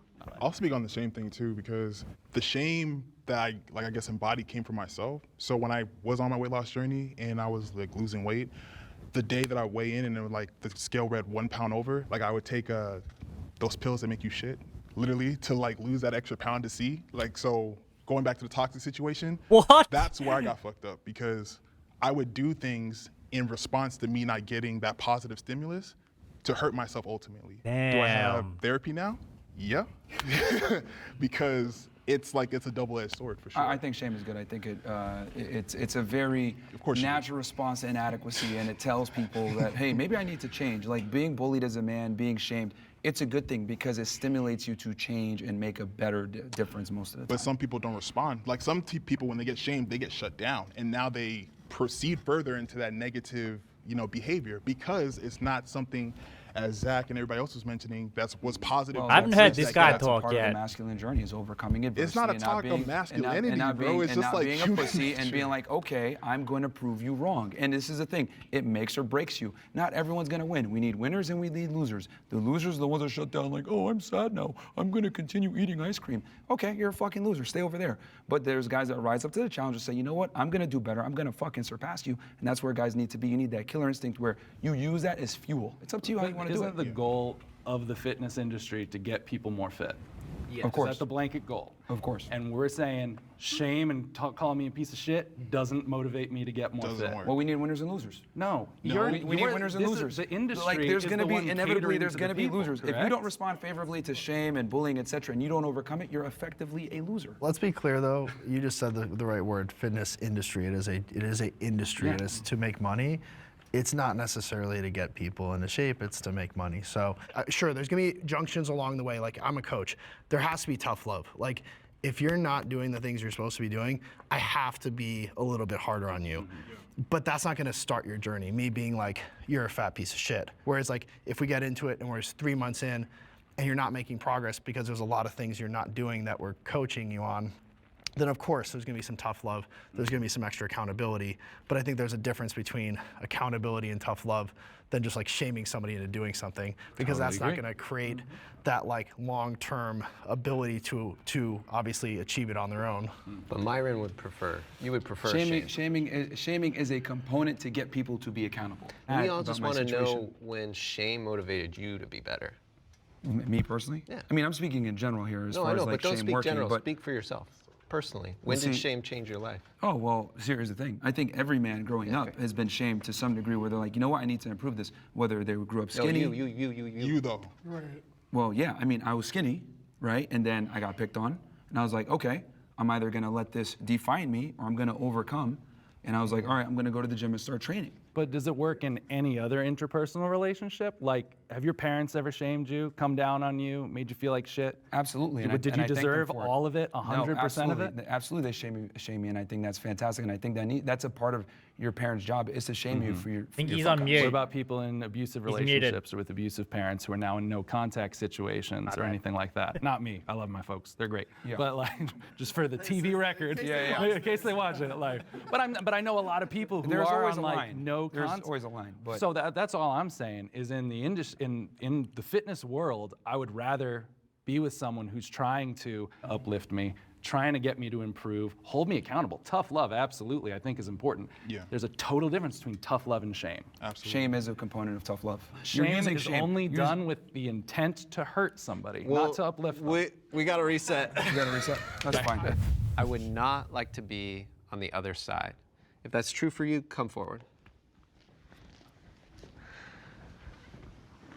I'm very medium on this. When I was in high school, they do your graduation photos, and they had a saying, and my saying was, my worst nightmare would be if I gained 10 pounds of fat.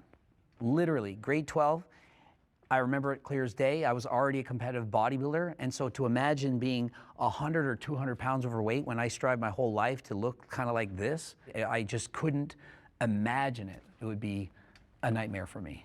I agree. From like a health perspective, like being overweight or obese like, puts you at a higher risk of developing chronic illnesses, and I think I wouldn't want to be in that position. And if I was in that position, I would do what I can in order to get to a healthier weight. Okay, so I just want to make sure everyone gets to say their piece before I go. I mean, yeah, it's completely unacceptable to be fat as a man. It's completely unacceptable. It's just so many problems with it. I've been fat, I've been skinny, and I've been in shape, and I will pick being in shape every single time. Just like if you ask someone that's rich versus someone that's poor, they will pick being rich every single time. And the thing is that most fat people, not all, but most, have never even seen their abs. They've never seen what their body is capable of. They've never been actually happy with their physique. And once you get that taste, you're never gonna wanna go back. And then on top of that, you're gonna wanna go ahead and tell all those fat asses that you were once friends with, you need to get in shape. This is awesome. But the reality is we live in this crazy world where we coddle fat people, we coddle idiots, we coddle morons, and we don't hold anybody accountable. And we allow He has had enough. to strive in the West. And I think we need to go back to shaming fat people. We need to go back to making fun of them. I mean, if I was president, hell, I'd put all of them in a fat concentration camp so they can concentrate on dieting and exercising, because being fat is completely not acceptable. I'd have these people back in shape, because what people don't also understand is that fat people bring a big burden on the healthcare system. Well, obesity, diabetes, heart disease, etc. It's a big problem. Do you really mean that, or are you just saying that?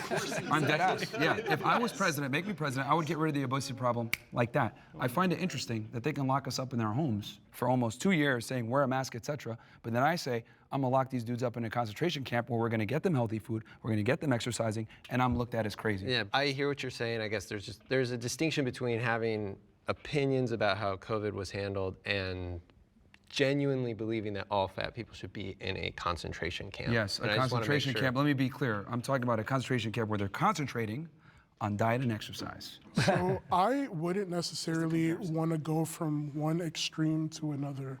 I also would not want to be spewing out stuff just to hopefully get a viral clip. So if you could You know- snap your fingers and look like any of us, would you not do it? Like, would it not be I worth probably it? choose to look like Tyler. I want to go to a place where it's comfortable and it's healthy all around. I'm not doing things that could negatively impact me comes in a Tyler. way to get to a place like that. Is Like, he I've Tyler? gone through that. I've gone through having eating disorders, from chewing gum and drinking water and starving myself in different ways to achieve something. Like when I was dancing, my dance teacher blatantly told me, if you don't lose a certain amount of weight, I'm kicking you out of the showcase. So what did I do? I resorted to everything that I could possibly do to cut pounds like crazy. And it wasn't sustainable. It really screwed with me mentally, but I was doing it. And of course, like in the moment, it sort of felt good, but then I fainted in class one time. And that really, really sucked. So I feel like you would switch sides if it meant doing it naturally. Like he's obviously natural, he's natural. That's what I'm saying. obviously not. I would switch sides if it meant that I could do it in a healthy way. And I mean, obviously, like I expressed it, I'm working on that. And I'm not saying that what you did was wrong. I really applaud the fact that you're saying to people like, hey, this was what my journey was, this is what it took, but I really don't advise that.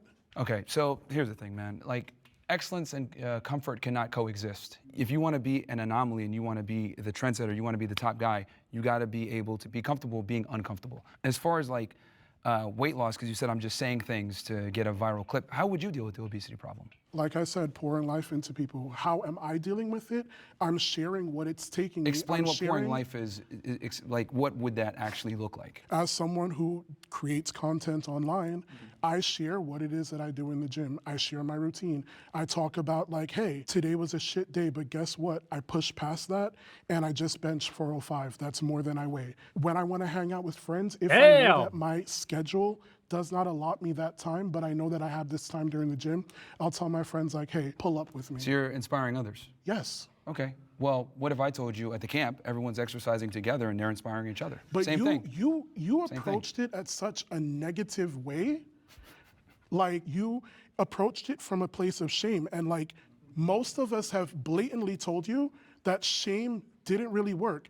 Shame is what led me to an eating disorder. Shame is what led me to unsustainable weight loss. Whose fault when is that, what though? we're looking for is Whose fault is that? stability. Whose fault is that you decided to go So- an unsustainable route with dieting? Whose fault is So if I was given a timeline that I needed to meet and I'm trying to figure out without And is it also getting having the hated? tools to do so the proper way, and I'm just grasping at straws on how I do it, yeah, it's not sustainable. that? Yeah, so whose fault is it that they chose an unsustainable route to lose weight? That's your It's- fault. it's See, the an problem is that you're a amalgamation. professional victim. I don't know if you've caught on to this, but you're a professional victim. You constantly blame others for your inadequacies and why you're fat. The reason why you're fat... I haven't blamed not one person well, for where I am. Yeah, because you're always like, oh, but it's tough and all this other stuff. The reality is this, man. Wait, you eat too much I'm and you don't trying to exercise figure out enough. where these And that's misconceptions why about me you- are. Again, you can say whatever you want to say. I do want to press. What- and and here's- I I want to I press. called you and out here- on here's it, the- and I said I it. wanna You're press pause. And this is searching how for fat a people viral think. clip. If You're everyone searching for a has an viral clip, excuse for and why I they're think fat. that it's really sad. And they can't I take think accountability it's for why really, they're fat. really sad. We got to pause. Let's bring in our disagreeers. You guys were arguing so much, I forgot the prompt. What was the prompt again? It was, I don't want to be on the other side. Oh, okay. No, of course I would. I'm a curious person. I have been in thought he was much gonna more, talk. traditional, like aesthetically pleasing shape in my past, but I've never gotten to like your guys' standards. And of course, I'm curious about anyone's life, like what it's like to walk through their shoes. So I don't see why I wouldn't be. Yeah, I absolutely chose to, if I could, I'd switch. So when I was my lightest weight, which was 273, I wasn't anywhere near you guys, but I had muscles, I felt really good about myself. And now that I've fallen back, I literally like almost hate life because I got somewhere, got really close and it was out of reach. And now I'm falling back and I gotta fight again. So if I could, I absolutely would switch. What and makes come it back. hard to, like, I don't understand, like, you were 273 feeling great. How Yeah. did you get back? Like, I'm curious. Yeah, genuinely curious. no, absolutely. How does that happen? So when I started my weight loss journey, I was very focused, like I can't take any outside help. Like I gotta do this on my own. I did all the research myself. So my problem was when I would hit plateaus, it hit hard because I'm like, I'm doing what I'm supposed to do, why not cutting weight? So eventually I hit enough plateaus to where like my mentality was just breaking down. Yeah, no, I mean, I agree with the prompt just saying like, I probably wouldn't go extreme like on your side of the spectrum, so that kind of stuff, but I would like to look like Tyler. Oh, there you go, that's Tyler. Tyler is the ideal for me of what I want to look like, but I mean, I wouldn't be that short too, but I'm just gonna say it, the elephant in the room. Every fat person would want to be in shape. The problem is that they're not willing to do what's required to get in shape, hence why they are fat. But it's abundantly clear what you think. Like we've got lie. it. kudos to you. It's a lie. The next prompt is, your physique is in your control. Can the agreeers please step forward? So long story short, in 2018, I got to my heaviest weight, which was 441 pounds, and I was depressed as, like, I'm not gonna cuss, but You can say it. I was depressed as fuck, man. Like it was really hard. My weight had built like a cage around my mind. So even things that I knew were good for me, I couldn't even like go for it because my mentality was just so messed up. And it got to the point to where I had someone tell me like, dude, you're gonna die. And that hurt, you know? And I just flipped things around. And I think one thing we haven't mentioned is accountability. I think that's the biggest thing. When I was growing up, my weight was always blamed on someone else. I was like, oh, it's my parents feeding me too much. And it's like, you can close your mouth. Like, I don't have to eat, you know? But when I finally made that change in my head, I realized that where you're at, given like the ideal circumstances, it is your choice. I am where I'm at now because I made a series of wrong choices and didn't handle myself correctly. I mean, you deserve to be depressed if you're fat. I mean, the reality is that, see, depression is a very healthy response to inadequacy. When you're a man, you gotta go out there and produce. We're not women where we can just coast on our looks and make it through life. As a man, you must produce I financially. gotta cut you off, bro, because no one deserves to be, like, people die from that shit, bro. Like, no one deserves to be depressed. Let me finish.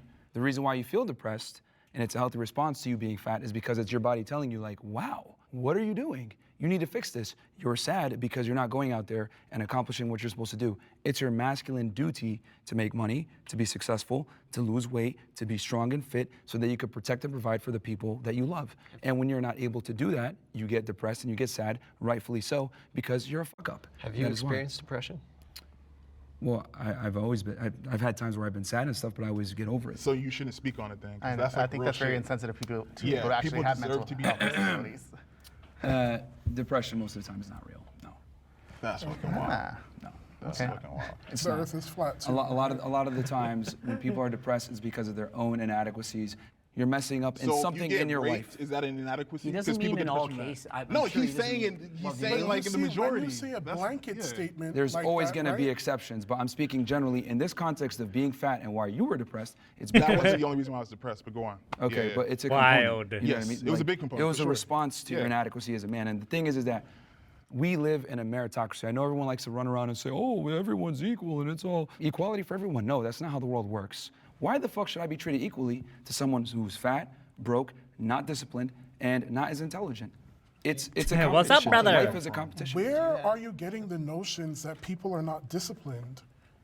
Where is that coming from? If you look at depressed guys, etc., look at their life 9 out of 10 times. They're not going to the gym. They're not making the money that they're supposed to be making. They're not where they need to be. Show me a guy that's making money, successful, has a good set of friends around him, has a network, etc., that is depressed. You would rarely find that. Are there exceptions to the rule? So many- Of course. there There's are always so there's many always there's people always exceptions that to the have rule. hit the news that There's have always exceptions to the unalived rule. themselves because There's they were always depressed. They were making exceptions money, to they the were rule. fit. But in general, Understand that it's when you not get black and depressed, white. when you get depressed, a lot of the times it's because you're a fuck up and it's your body's natural response to you being a fuck up. Has anyone here ever felt like they didn't have control over their body or their physique? There's times where I felt like I didn't have the control I wanted, but there was never a point where I'm Much like, better. this How isn't you? within my ability to do. Yeah, I think we all go through stages, especially mental Yeah, health. you wish it was easier sometimes, but other than that, it's like, no, of course I'm in control of it. I know I am. So, I've started a fitness journey. I've been smaller, I've been bigger. I used to be a dancer. This really was what fueled me, hit a depression. I turned to food as, something to comfort me.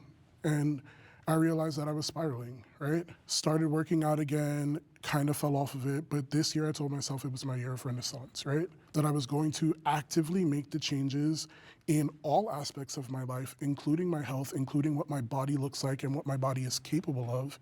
And so I've been doing that. Now, did that mean that I was any less of a hard worker? No. I fucking worked 3 jobs, 2 of them that I love and 1 of them as a survival job to make sure that I'm able to continue doing what I love. So I go to the gym every single day after work. It doesn't matter what time I get off of work. It doesn't matter what things that I have going on after work, I go. But again, going back to assumptions, you looked at me and you made assumptions about laziness, about not caring about my health and things like that, when that's the complete opposite. I reached out, I got myself a trainer because I was like, I can't do this alone. And I told him straight up, these are the things that I want you to work on with me. I want to work on building mass, losing weight, but most importantly, consistency. And I feel like all of you guys can agree that that's what it is, right? Am I where I ideally want to be yet? No. But I also learned that I needed to love myself as I am right now and build those tools so that when I get to where I'm going, I can enjoy it that much more because it's a labor of love. It doesn't have to be a labor of love. Some people who are overweight, are they going to the gym? Are they putting the fork down? Are they doing the things they need to do? If they spent 14 hours a week doing cardio and eating healthy, they would lose the weight. I spend 14 hours a week learning Spanish, even though I am horrible at it, but I'm trying my best. And if everyone else tried their best, we wouldn't see anyone morbidly obese on this planet.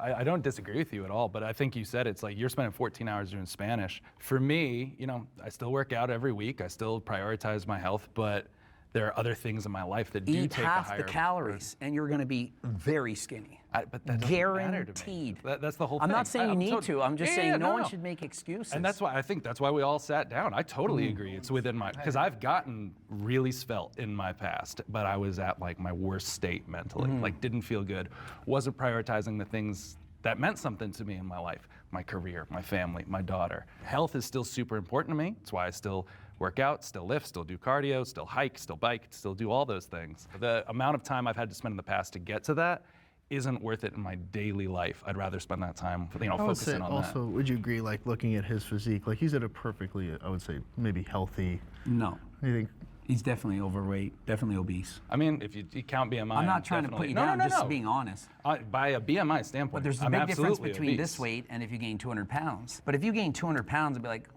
why are you doing this to yourself? You know what I mean? But I That wouldn't would be happy gaining 200 pounds. That's kind of what I'm saying. Is I kind of found kind of like a homeostasis where I'm happy and I feel healthy and I feel active and I feel like I can do what I need to do. All my numbers are in the right place. So I feel good. It's just, it hasn't been a priority for me to go further. Yeah, you don't need to. It's all about balance for me. Halfway what there. about you? I just want to hear I from was you. gonna say I was in the same boat as him. I feel like myself, I feel comfortable with where I'm at right now.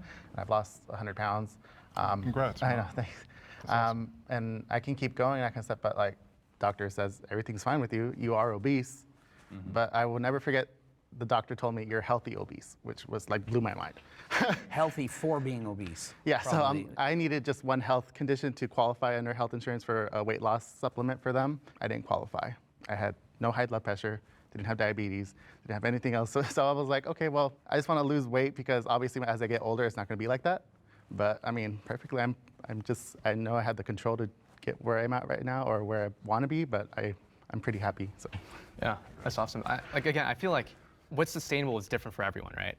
I think there's a way to weave in fitness in your life in a sustainable manner that might not encompass you losing a ton of weight. I think people kind of have different stages in life where they're focusing on different things, and I think that's something I can completely respect. Yeah. At the end of the day, as long as you know that you have the agency to actually make that change, when the time comes, when you want to do it, like I don't see anything wrong with that. I was very curious, out of show of hands, who here feels like after spending time in this space, you feel like you're closer to understanding the other side than when we stepped in the room? Yeah. A little surprised. But. I understand it less. Literally, like We'll talk Just, after. we run the risk of it blowing open again, but this was a super interesting discussion. Interesting. One of the more interesting episodes I've been a part of. So thank you all. Thanks for sharing your perspective. Absolutely. I think that's a wrap, right? Yeah. Nice work, guys. Later. I guess. Talk to you over there. Yeah. Thank you. Yeah. Nice meeting you, Eric. Absolutely, man. You too. Great meeting you, brother. Have a good one. Bring it in. Good meeting you, brother. Yeah. Talking to you, man. It was fun. For what we could get. Damn, that was a long episode. Holy. I think we got one more video to react to, chat.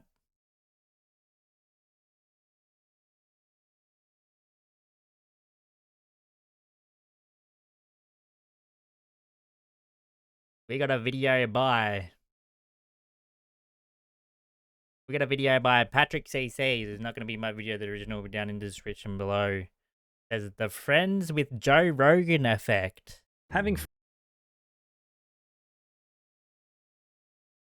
Let's react to it. Having friends in high places is a cheat code to becoming successful in any industry, but sometimes it feels like it's the only way to become successful in the entertainment industry. This has become more apparent in the stand-up comedy / podcast industry within the past few years. The Joe Rogan effect, or the Brogan effect, is essentially that any comedian who is friends with, or regularly featured on the Joe Rogan Experience, would have a significant advantage to becoming a wildly successful comedian or podcaster. Some of these comedians are hilarious, and others are clearly not cut from the same cloth. Even Cat Williams has been critical of the Rogan sphere. That would be like me being on Joe Rogan.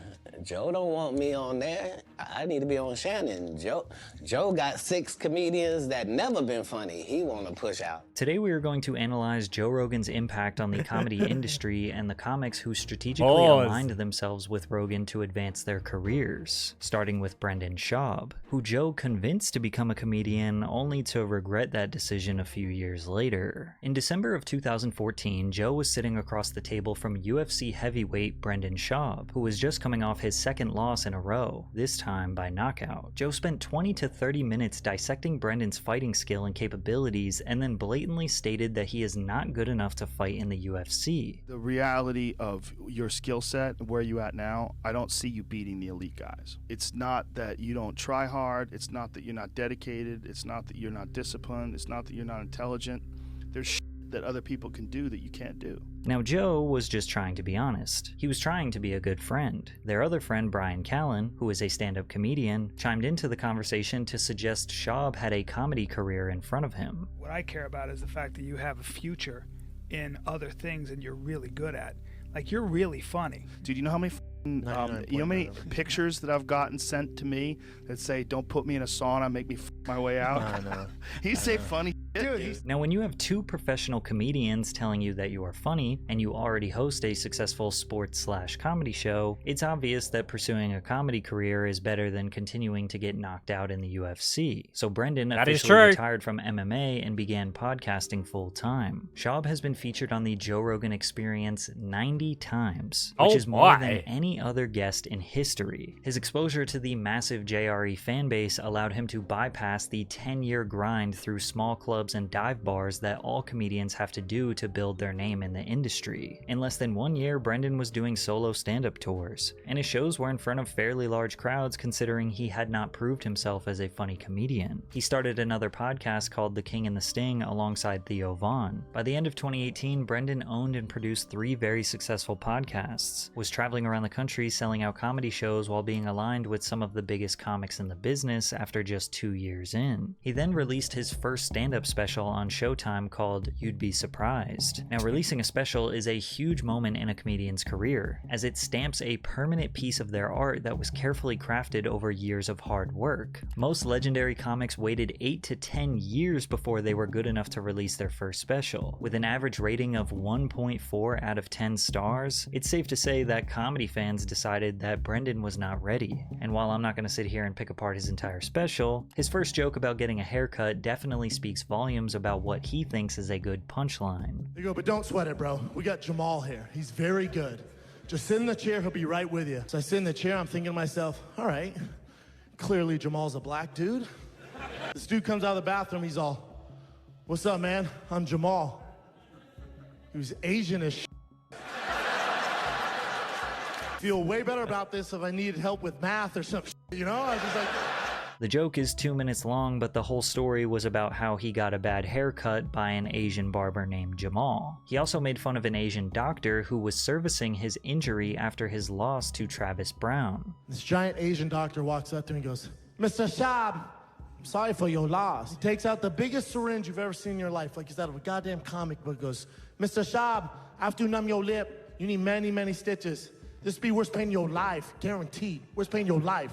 As if the joke wasn't bad enough, this is the actual voice of the doctor he was mimicking. I take care of all the fighters as well as employees within the UFC family. Even Rogan said years later that Schaub's special was a mistake. The first one, I would have probably tried to talk you out of it, but I already talked you out of fighting. Yeah. And I was like, I can't talk him out of this too. Joe now admits that Brendan was not funny enough to release a special, but continuously allows him to promote his comedy to the millions of JRE viewers. They both convinced the JRE community that Brendan's second comedy special, Gringo Poppy, was going to be much better, and somehow Brendan outdid his last performance, going from 1.4 stars to 1.1 out of 10 stars. Rogan continuing to amplify Schaub just pissed off the fandom. This guy is my hero. Average fighter, average podcaster, terrible comedian, awful fight analysis. He's proven you don't have to be great at anything to be successful. Now, I'm not blaming Joe for the mass hatred towards Schaub.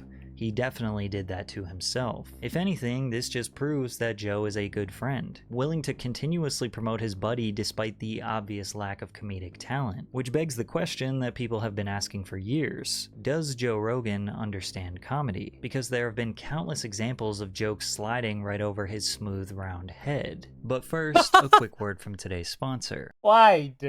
No way you just said that. Underdog Fantasy. Underdog is the easiest way to play fantasy sports. Not just basketball. You can make picks on baseball, football, while this ad's going on, I'm hockey, gonna get UFC, and more. Just pick whether you think your favorite player's stats will be higher or lower, and you can make big money. You can make your own entry with as few as 2 picks and 3x your money, or go bigger to win up to 100x. New customers can pair that with Nikola Jokic to go higher than 1 point. All he has to do is have at least 1 point to win that selection. Here are my picks for this week's NBA games, and if it hits, I'll 6x my money. I've got a special promo. Underdog is offering new users a $100 deposit match. That's right, $100. Underdog's pick'em games are available in 30 plus states including California, Texas, and even Canada. They also just launched Champions, their player versus player game in Florida. All you have to do is click the link below or download Underdog via the App Store and use code PatrickCC. That's Underdog Fantasy, promo code PatrickCC for a first deposit match worth up to $100. It makes watching the NBA even more interesting for me.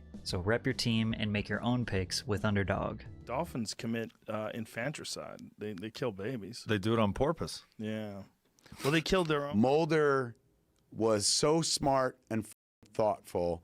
He wrote my 4 best movies. That's why he died. I made Tusk and Yoga Hosers. Like, without that dog writing for me. How'd he write for you? It's a joke, Joe. He was feral.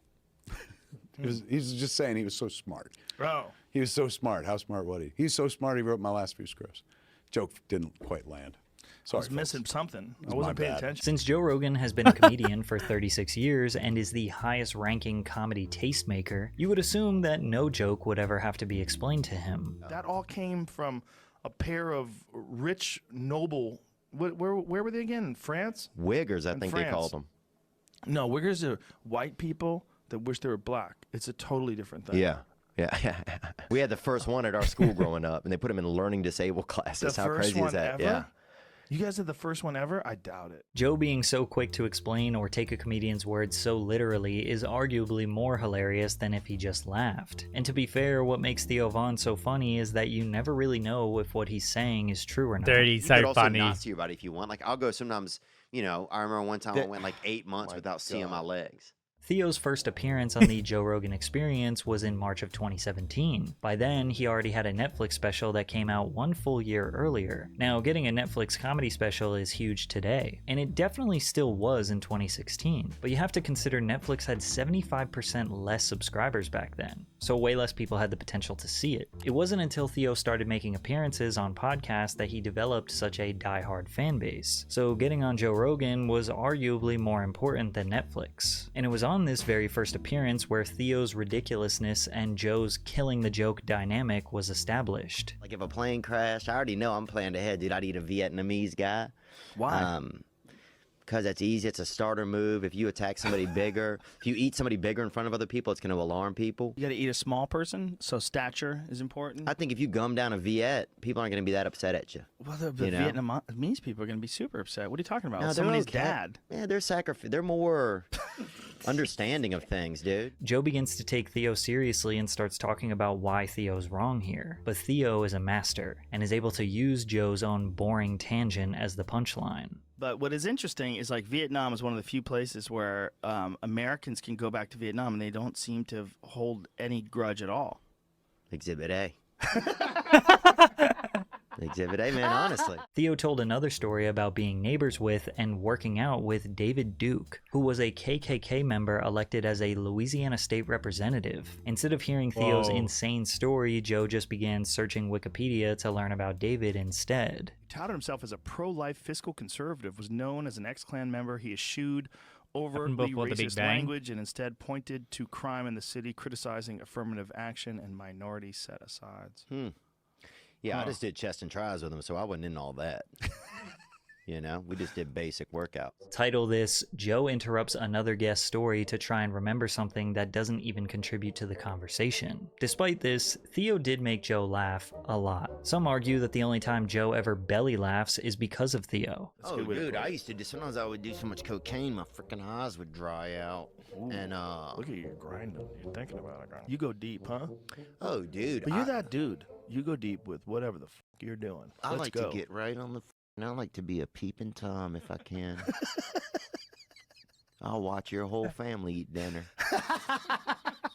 The demand for Theo Von content exploded. The JRE Clips channel would post animated versions of Theo and Joe's conversations that received millions of views, since Theo's recollection of small specific details made it so easy to paint a picture. Every time Theo would appear on JRE, he received a huge boost in subscribers, helping him grow his own This Past Weekend podcast. On his third Rogan appearance on July 6, 2018, he posted his podcast with Jordan Peterson the exact same day, which became his most viewed video on his channel for years. Despite the obvious advantage Theo had by being Joe's friend, he did not abuse it. He's only been a guest on the podcast 7 times in 8 years. Theo clearly wanted to build a name for himself, start his own empire, and create an environment where people would understand him and his humor instead of Joe missing 50% of his jokes. And at this point, the awkward silence where Joe either ignores a joke or doesn't understand it, and then the comedian is trying to figure out how to pivot, is funnier than if the joke just actually landed. Everyone has the right to be whatever the f they are. Oh, you think? I think so. What about Nazis? They have the more of a right. A third right. I don't think that's right. I think it's something. That's a different word. It's Reich? Yeah. What does that even mean? What is Third Reich? I don't know. I don't even literally don't. I mean, I know what the Third Reich is, but I don't even know what it means. Take a guess. I literally have no idea what that means. You could argue that Joe's podcast is so multifaceted, covering a wide range of topics such as news, pop culture, UFC, cold plunging, alien conspiracies, DMT, chimpanzees, that it's difficult for him to immediately assess a joke when he is discussing something serious. Then again, why wouldn't you expect a comedian to crack jokes no matter what you're talking about? That's their job. Or maybe Joe is playing the straight man role, which is the partner in a comedy team who feeds lines to the other comedian who then makes witty replies. One person we can guarantee he is not playing this role to is Brian Callen. Joe and Brian have been friends for decades, and Brian has co-hosted the podcast 85 times. You would think Joe would understand that Brian pretending to be a tough guy is a funny gimmick since he is a small old man. I got bullied for a full year, and it turned me into a if somebody tried to bully me, I'll show up at your house and kill you. That's what happens. I get so angry. I'm not buying that even remotely. I hate when hey, that's bro, not true. You bully me. If I you try bullying me right now, mother. Hold on, let me handle this. Here's the problem. You've talked to too many guys that let you say shit like that, and then it becomes like vernacular. And in case you're wondering, this is how you're supposed to riff with Brian when he starts running his mouth. I'm gonna tell you this right now. Yeah. Watch your tone. Okay. What's going to happen? What are you going to do? Use some of that boxing you've been doing? Don't you Disrespect. But since Joe has been a diehard UFC fan and employee since day one, he is not even remotely interested in joking about it. Should they do something like that in UFC where different people that are more behind the scenes fight each other? No. So, you versus Bruce Buffer. No. Would you watch that? No, you want to watch people fight that are actual fighters. So when Brian turns on this tough guy act, Joe is convinced he's being serious because he hangs around fighters and hits the gym occasionally. Then again, you could argue that Joe is just genuinely sick of Brian and has been listening to his bullshit for years. Like on episode 2017 when Brian was joking about Schaub returning to the UFC to fight Derek Lewis. He was throwing Derek Lewis out there with no gloves. Good Lord. But wait, hold on. Just hear me out. Do you want to die? Sir, hear me out. What? I'm just talking about just shoot a blast double. Shut the take f- the up. ground, and then we got Shut that. the f- up. Shut the f- up. And despite being on Rogan's podcast 85 times, Brian Callen has yet to prove to the audience that he is funny. Callen has released 4 specials over the past 12 years, and none of them were purchased by a major streaming network. All of them were released for free online, and the most popular one has not even reached 1 million views. Callen's comedy is just okay. It's solid. It's decent, which some would argue is worse than being bad. Being so middle of the road that you can't say anything positive or negative. It just exists. Luckily, Brian has Joe so he can maintain his career and finances. Recently on the podcast, he tried to divert the conversation to get Joe to promote his newest business venture, Toehold, a luxury flip-flop brand that sells pairs for $1,000 and features really sick designs like Bad Motherfucker and We the People. Sick. Hey, Put your toes on. take those off. Shut the f- up. Take those off. Listen to him. Listen to him. Bro, ain't no way I'm paying $400 to $2,500 for a pair of flip-flops. They're $10 here. I can get 10,000 of them. Come on. So silly. Well, I the know three you of want us- to promote your goofy I'm flip. not promoting them. I just got You them can't even for call you. them toe holds. Feel them under your feet. Put your toe holds on. Feel them for you. Feel them under your feet. Come on. You gotta love Brian panicking when he realizes that Joe making fun of his sandals is not gonna boost sales. But no worries, they put a quote of Joe on the website saying they are the best flip-flops he ever had. And this is not the first time a comedian came on the show to promote their product that Joe hated. Steve-O came on the pod with a bag full of stuff that he was selling, which Joe was not enthusiastic about, only to completely destroy Steve-O's newest business venture. Hey, let me tell you about what I'm selling for cheddar. You got a bag of stuff you're selling? Steve-O's butt wipes for your butthole. Well, that's where generally you'd use a butt wipe. Yeah, flushable butt wipes. You wouldn't use it for your cheeks. They're flushable? Not really. Let me tell you something about those flushable butt wipes. Don't flush them. Oh, yeah? No, they all clog. Talk to a plumber. Those things all clog up. They don't break down. They Oh, get shit. stuck in pipes. Yeah, Yeah. I picked the wrong place to. Google are butt wipes flushable? Flushable butt wipes. Are they flushable? They're not. They tell you don't flush them. You're flushing a rag down the toilet. You're not even supposed to flush paper towels. Paper towels break down in your hand when you get them wet. Those things don't break down. Don't sell those. Joe quite literally said the words, "Don't sell those." As Steve-O stuttered and tried to figure out what to say, Joe proceeded to spend the next 5 minutes proving his argument how flushable wipes will lead to catastrophic plumbing issues that will cost thousands of dollars No, to they're not. repair and will harm the safety of the public water supply. Joe decimated the product, and Steve-O thought he was going to get a quick plug, which again is a testament of Joe's character. He might be your buddy, but he's not just going to blindly co-sign whatever product you're promoting. However, this is nothing fair compared enough. to Shane Gillis, who straight up said to Joe's face he was using him for publicity. In 2019, no. Shane Gillis was a buzzing comedian recognized by the industry for being a rising star. He secured the coveted position as a writer for Saturday Night Live. Having SNL on your resume is strong enough to build an entire career off of. However, Shane was fired just 5 days later, making it the shortest tenure in SNL history. He was fired for making a racist joke on his podcast where he used the CH slur to describe Chinese people in a joke. 2 years after he was fired, Shane went on Rogan's podcast to tell the story. Shane was detailing the events that led to his termination and tried to make a joke about the conversation he had with Lorne Michaels, the SNL producer who was about to fire him. If I get fired here, whatever, I'll just go do Joe Rogan next week and I'll be fine.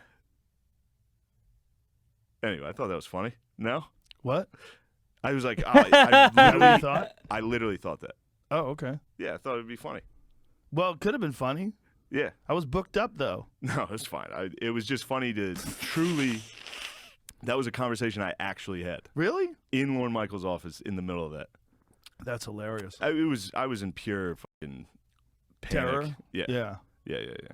Not only is this awkward moment absolute gold, it also was the first time anyone had ever blatantly said to Joe's face they will use him to advance their career. Now, Shane was joking. The whole joke was that this was a stupid, arrogant thought. At the same time, was it? I mean, you could easily argue that a comedian cracking jokes on Joe Rogan's podcast will get you more career advancement than Saturday Night Live will. When JRE was exclusive to Spotify, it averaged 11 million viewers per episode. Now that it's available on YouTube, I'm sure those numbers have gone up. Not to mention all of the channels that clip his podcast and cross-post across all social medias. Saturday Night Live's season premieres in the past few years have averaged around 4 or 5 million, and that's just the first episode. When's the last time you saw an SNL sketch show up on your For You page? As far as creating an independent comedy career, doing stand-up shows around the country, and boosting your social media followers, Joe Rogan's podcast will help comedians far more than Saturday Night Live. Also, if Shane didn't go on Rogan's podcast to tell this story about him being fired, most people probably wouldn't even know about it. Less than 2 months after his first JRE episode, Shane recorded his first special and posted it for free on YouTube. This 1-hour set was simply his best jokes in front of a tiny crowd in Austin, Texas, far from the glamorous, high-produced theater performances you typically see. And this was easily the funniest comedy special to come out in the past few years. With 26 million views on YouTube and an average 8.4 out of 10 stars, comedy fans love Shane Gillis. And Rogan also loves Shane Gillis. Shane just has to hit him with simple premises like gay jokes for Joe to burst into tears. Armpit hair doesn't bother me at all. No. Doesn't On bother a lady? me. So No. wait, you like jacked ladies with armpit hair? Yeah, a little bit of You're armpit getting hair. close, dude. You're so close. That's as close as it gets. Oh my god. Yeah, I like a good buzz cut. In fact, Joe thought Shane was so funny that they started a podcast within the JRE podcast called Protect Our Parks. Rogan, Gillis, Ari Shaffir, and Mark Norman have done a 3 to 4 hour podcast roughly once per month for the past 2 years. Within those 2 years, Netflix bought Shane's second special, Beautiful Dogs. With Netflix comedy being more relevant than ever, this was a huge opportunity for Shane. Since his first special was posted on his own YouTube page, you could argue that maybe he got some biased favoritism. However, Netflix would expose him to a much more broad, unbiased audience, and he seemingly won them over as well, securing a 7.9 out of 10 star rating. Shane Gillis is definitely one of the funniest comedians to come out of the Rogan sphere. He is an example of a comedian who would have gotten to this level of fame and recognition regardless, but being friends with Joe Rogan helped speed up that process a little bit. But besides Shane Gillis and Theo Von, the JRE community is sick and tired of the rest of Joe's core group. Ari Shaffir, Bert Kreischer, and even Tom Segura are not celebrated like they used to be. In 2010, Joe invited Ari on the 3rd ever episode of the Joe Rogan Experience podcast. Ari was in 9 of the first 100 episodes and has been a guest over 60 times, making him the 4th most frequent guest of all time. It's safe to say he is a day one JRE community member, yet he isn't exactly the most beloved. Ari is not necessarily disliked for his humor, as he is most definitely a seasoned comedian who will make you laugh, but on multiple occasions his jokes come off as mean-spirited and hateful. For example, 4 hours after the reports of the death of Kobe Bryant and his daughter Gianna, Ari posted a tweet celebrating his death, and then after catching a huge wave of criticism from this tweet, he shortly doubled down with a video. As I know, there's always a lot of hate and pain in the world, and there's always a bunch of terrible stories, and every once in a while there's a good story. A good story comes out. The guy who got away with it got his today. Kobe Bryant is gone. I'm here in Charlotte, the home of the team that originally drafted him. Maybe he wouldn't have ripped that chick in Denver if he had stayed in Charlotte with the Hornets. But anyway, the point is, dude, it's like... Rogan tried to explain to his viewers that this is just a part of who Ari is. No, I never want to say it's a good thing that he did that, but he needed to know that there are consequences for just saying ridiculous shit that you're not supposed to say when people die. And like the good friend that Rogan is, he even went as far as taking partial responsibility for another grown man's actions to try and take some of the heat off Ari's back. One part of me feels responsible. This is why. I convinced him that he could have an iPhone and that he could be okay. Just put a timer on it. I go, just put a timer on it. I go, my daughter has a timer on her phone. She can only use it for an hour a day. Just put a timer on your phone. And he should have stuck with a flip phone, man. Then again, Rogan simply laughed off Ari's behavior when he decided to spike Bert Kreischer's drink with Molly. One night, Bert invited his friend and fellow comedian Ari Shaffir over to his house to do a podcast. Ari shook Bert's 13 and 15-year-old daughter's hands, walked into the podcast room where they were going to share some drinks. Then Ari decided to secretly slip a capsule of MDMA, aka Molly, into Bert's drink without him knowing. Bert went into a full-blown panic, and it didn't make it any easier that he had to get on a flight early the next morning. But Joe Rogan thought the situation was hilarious. Because he spiked Bert. He gave his friend Molly. That's not okay. It's not okay. But wait, that's hilarious though. Still hilarious. I don't believe your fake anger. That's a real weird one. There's no Ari. fake anger in this. That's a weird one. Here's what I did. Was I'd like to be on your side with this, Ari. Thank you. I appreciate it. I appreciate it. End of story. Thank you. No, he said he's not. No, I heard, that's not what I heard.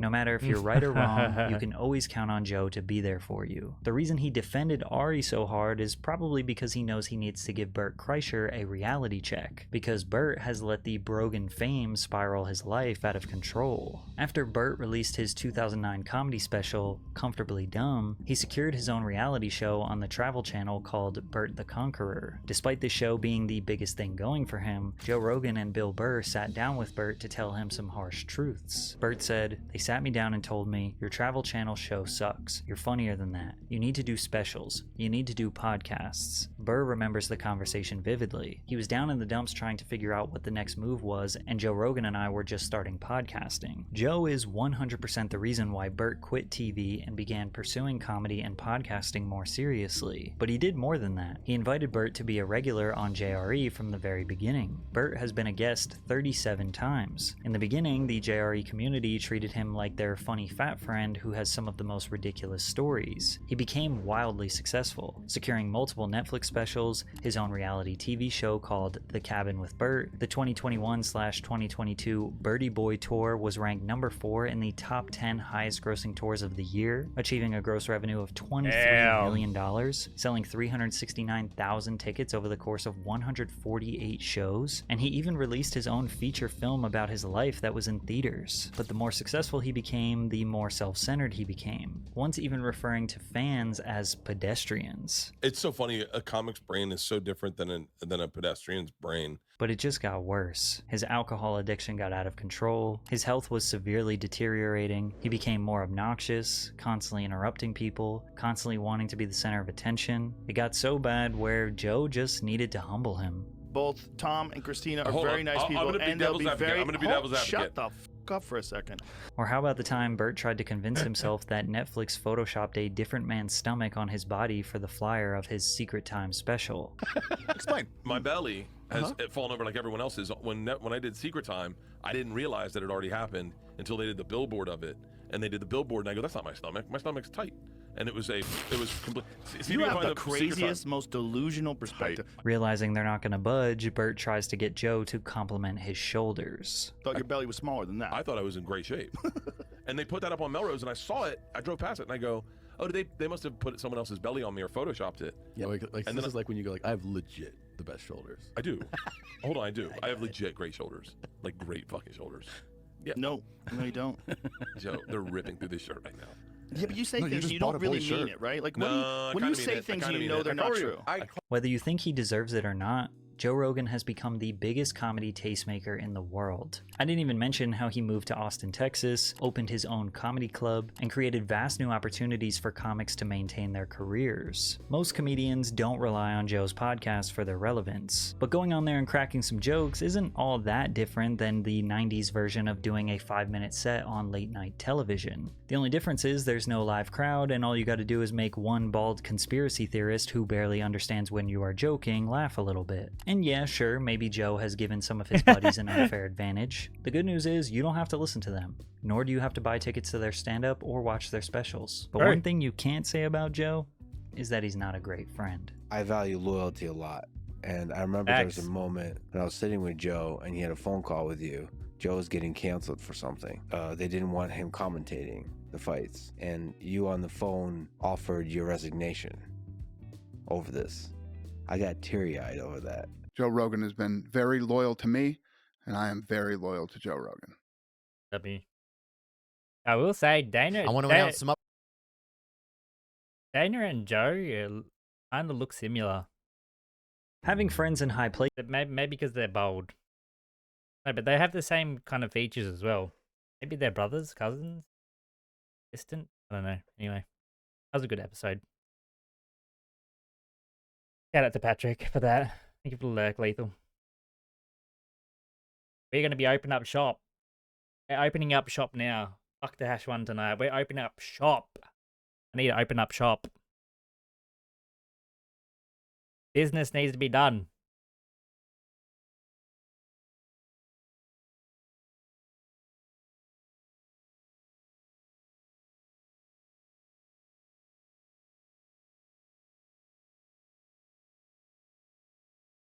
It is time.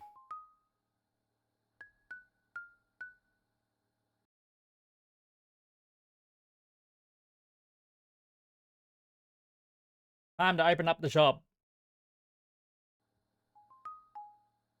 Yep. That's right.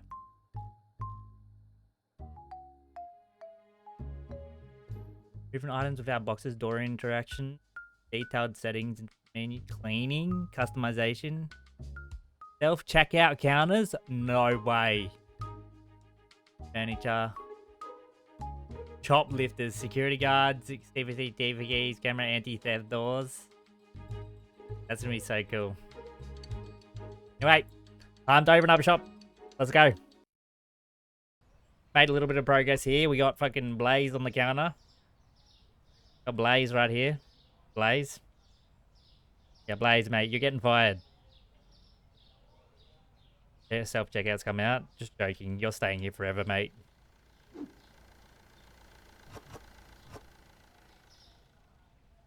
You're never leaving.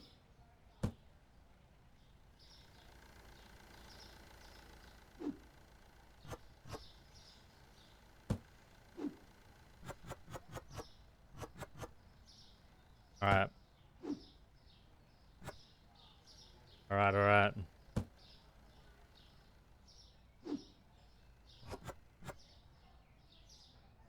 I think we're good to go. We need to check the prices.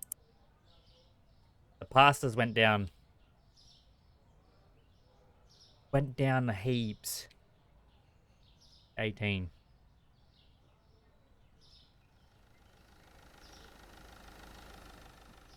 Yeah, I think I need to buy storage. Milk went down as well. The milk is so low. What?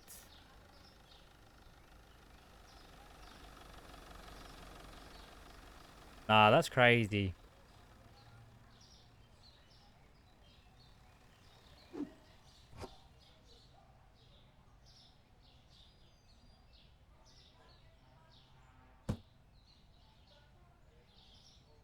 Play that game. I like that one game. What you play? What's that game?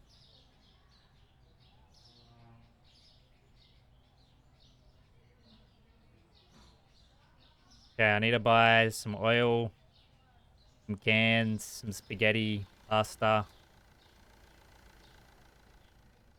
Okay, what else is down? Spaghetti's up. Spaghetti is up. Oh, we love that.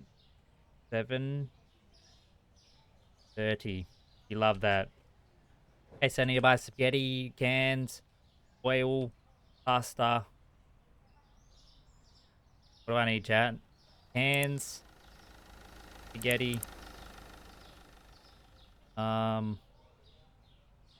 oil, pasta. Oh, I caught that.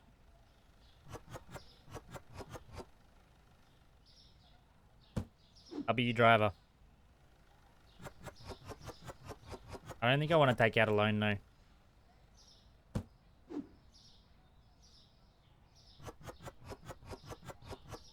Maybe I do. Should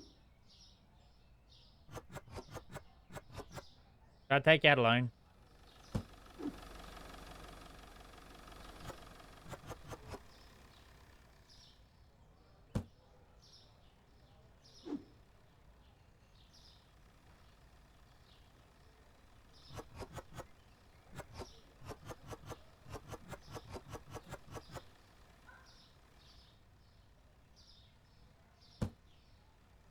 Let's take out of alone. This is gonna be my first time taking out alone. Should get more product license as well, so I can sell more stuff. I need to pay bills. Hiring. I can hire someone. Oh, required storage. Oh, I definitely need storage because I wanted to hire a restocker.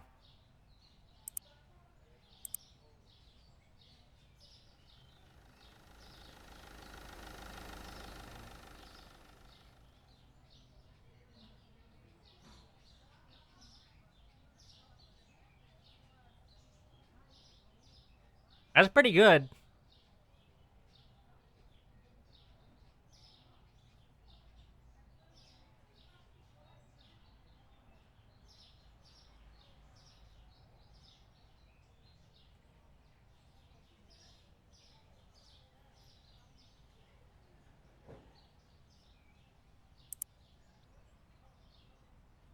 Okay, we took out a loan. Took out a loan for the storage. Let's buy the storage.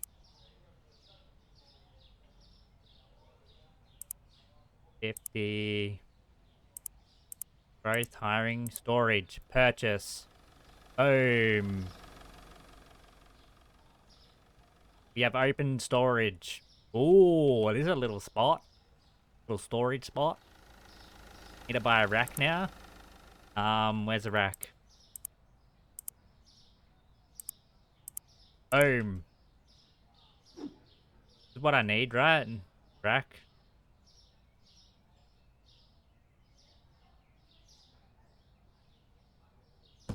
There we go.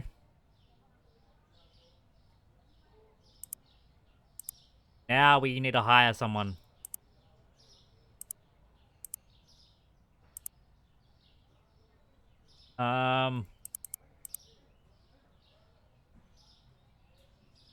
Hire. We have hired someone. How you going there, mate? Welcome to the XP market. Yeah. You will be paid. How much am I paying him? You will be paid $90 a day. How do you feel about that?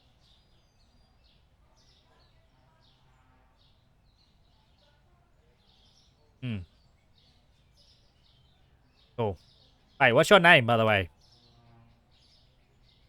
Oh, it's Brooksy? Okay, nice to meet you, Brooksy. Welcome to the XP market.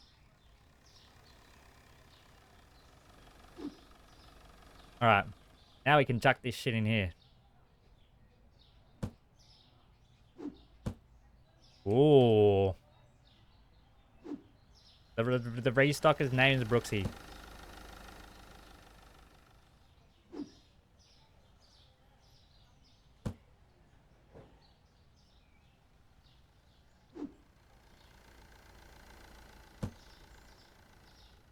Okay, now we need to buy some stuff. Need to buy some juice, some cheese, some eggs. We need eggs for sure. I feel like we need another license as well. We can't.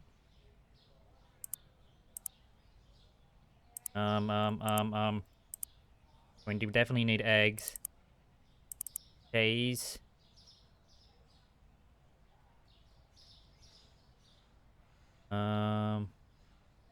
Need juice.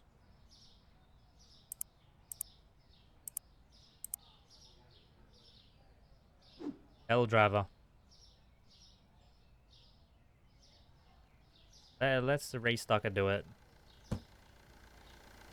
Hey, get to work. Hey, there you go. Now I don't have to do the restock much. Wahahaha. Get people to do it for me. I'll be your boss. Hey, mate, I'll do this one though.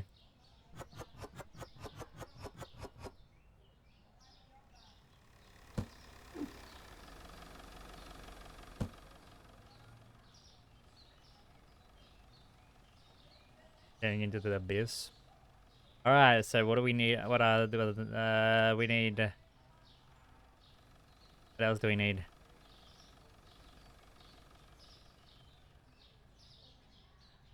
There's some more orange juice, some more milk. More blue stuff. More oil.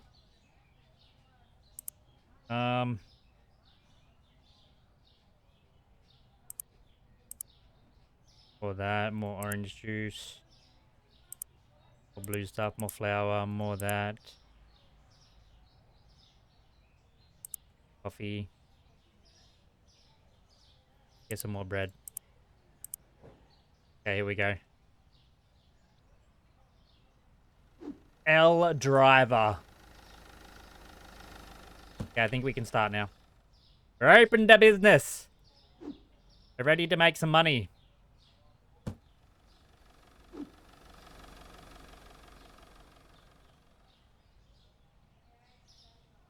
Can I not store that up there? Will he pick it up if it's on the floor? Or does it have to be in the rack? Sir? Are you okay? Oh, it's because it's... Wait, mate, I got that. Yeah, there you go.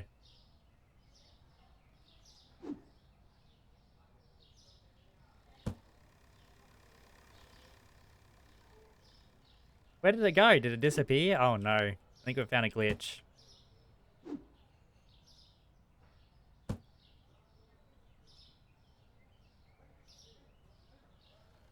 I didn't buy milk.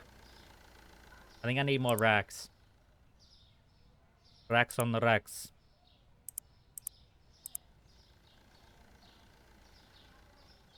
And the milk is down. I'm gonna buy another rack. Coming, how you doing, sir? You good? 14 change. Oh, sorry, no change because you're on card. I'll buy one more rack. How much are racks? 100.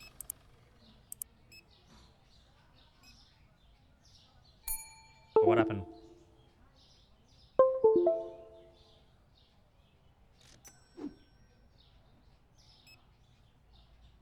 How much?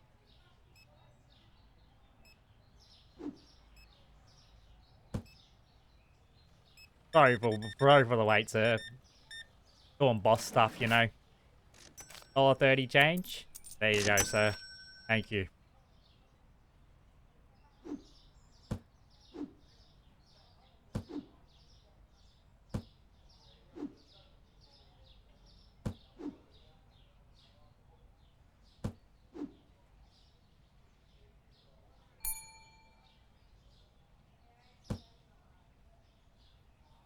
Sorry for the wait, guys. That'll be $34.92. Thanks, ma'am. How you doing, sir? Good? Here. That'll be $53.90. Thank you, sir. How's it going, sir? That'll be $71.70. Thank you. Thank you for shopping at the XP market.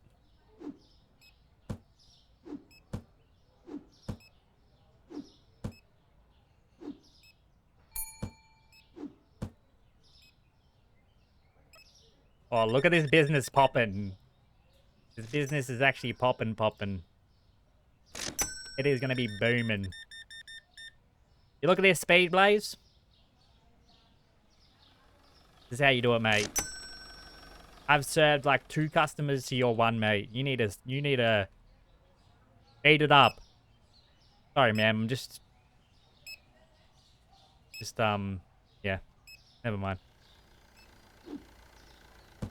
Wasn't expecting her to be so short.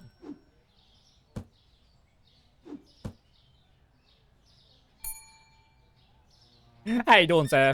You good?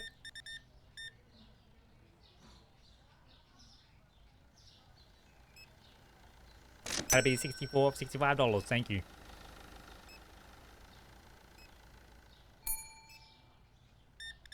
How you going, sir?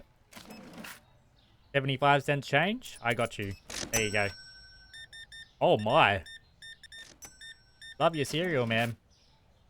$100 note? I'm not mad. $38 change.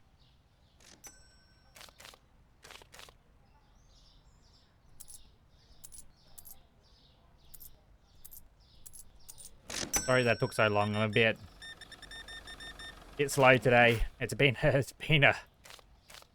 long day, let me tell you that much.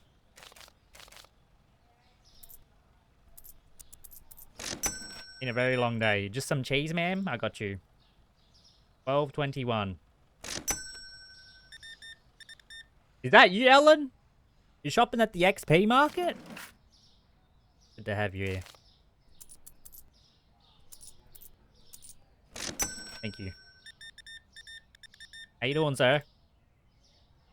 63? 90. Thank you. Oh, hey, man. How you doing? Perfect change. Well, thank you. You have yourself a good one. Amazing. I need sugar. I need sugar.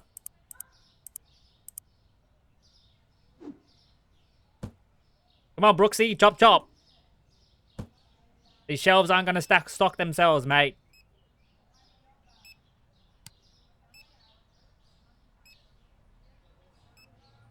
Stock them up, brother.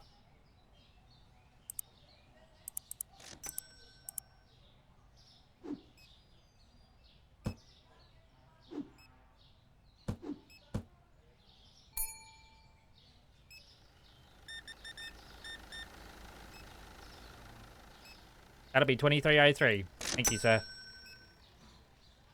Nah, not yet. Don't have no blue cheese. You have normal cheese, though.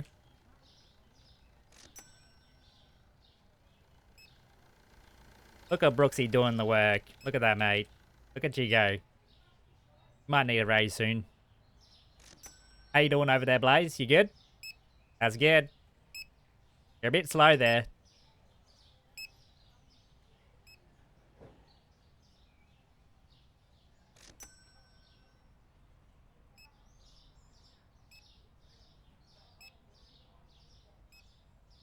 I think I need another light here.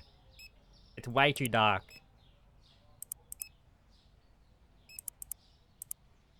Flashing my cash.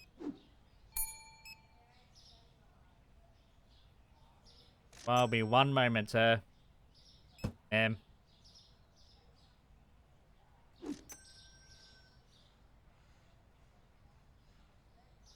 Oh, look at that. And they're all straight. Somewhat straight. How you doing there, sir? $3.46 change. There you go. How you going there, sir? You good? 26.01. Thank you. Perfect change. Thank you, ma'am. Oh my, what a big shop you have here. It's huge. Nearly $100 shop. Well, thank you for shopping at the XP market. You have yourself a good one. Milk! No! A 6-pack of milk! Oh.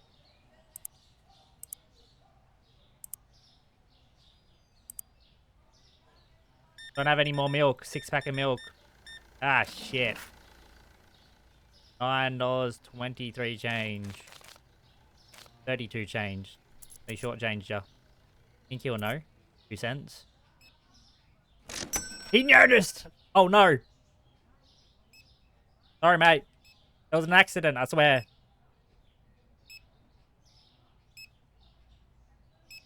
I'm a secret. Would be a secret shopper. Hey, do you want to be a shopper? I can... Which lady do you want to be?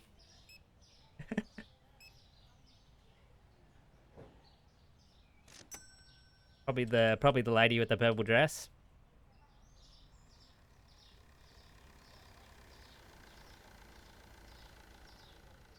That was a pretty successful day. What do you reckon, Blaze? Hey, Brooksy? Yeah? You're doing good there, mate. Keep it up. Love your work. Are we closed? Yep, we're closed. Alright. See what we did. Short-changed one person. Oops. Big day. No profit, but still a pretty big day. Start the next. Candy went up. Who doesn't love candy, right? Am I right? Not very good for you, but you know. 20 cents extra won't help. Won't hurt. Hey, did I do that right? Yep. Okay, we need to stock up a lot of things. I think we get another product as well. Get some more products, we get some more shelves.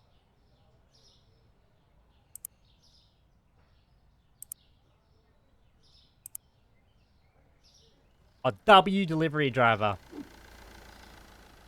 W delivery driver.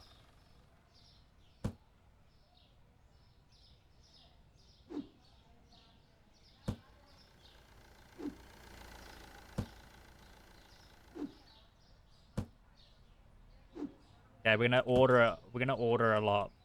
Wait, we can't order a lot. We want to get another product license. We got it. What do we get? Shelf, shelf, shelf. They're all shelves. Okay, good. Get one of each. Pretty good. Okay, we'll get all that. Lock this up. W delivery driver. Look at this stack. Mate, the Oz Post is just doing wonders, I tell ya.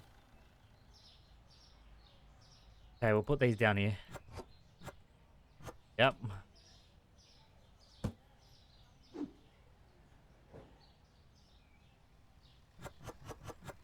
One up here.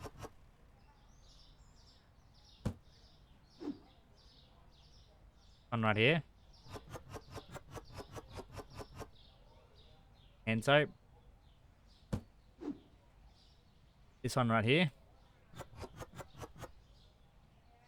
Oh, damn.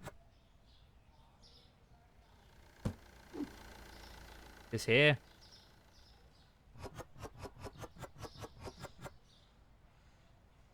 And we'll put this here. Yes. And now we need to set the prices. $6 these are going for. $6.26.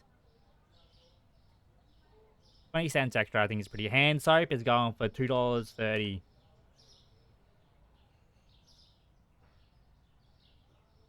This clean dish is going for $20. My God.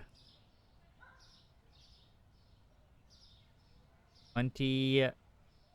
We'll go 20.74. What's the toilet paper going for? $15. 15. 1. Alright, what about the Windex? Not bad. 3.25. I think would be pretty good. Before 93.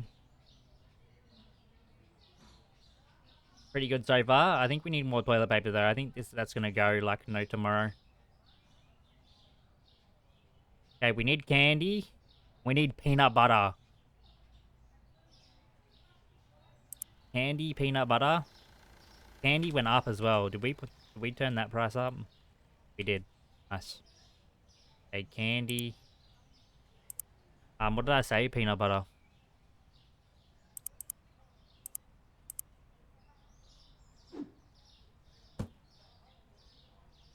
Get the stocking, Brooksy.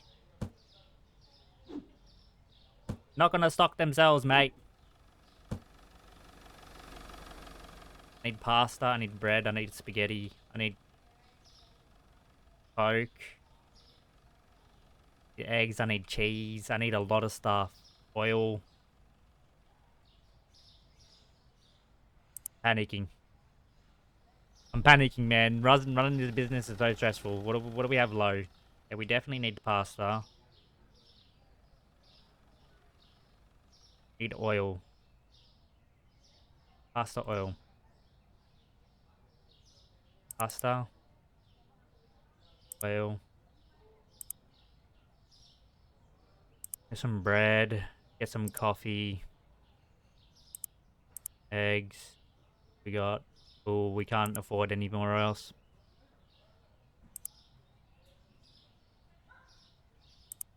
That's all we got. We're broke.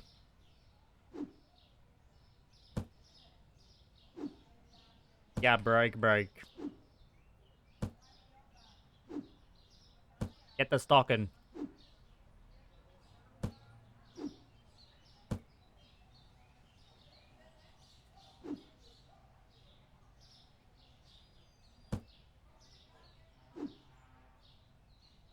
Yeah, I think we're good to go.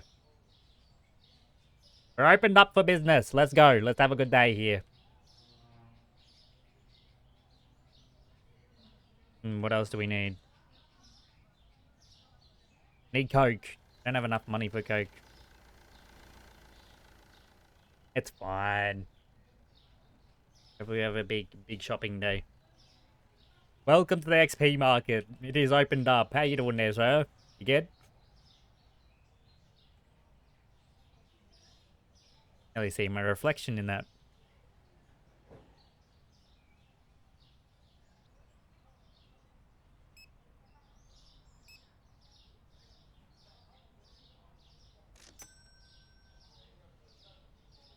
Okay. Need cereal as well. Are you for cereal?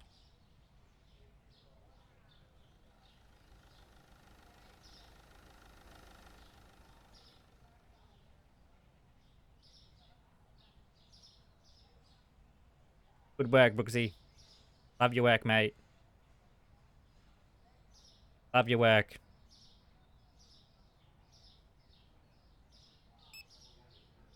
Okay, it's getting a little bit busy. Getting their morning shops in.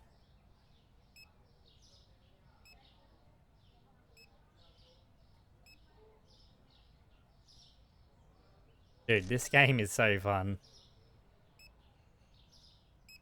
We definitely need some cereal.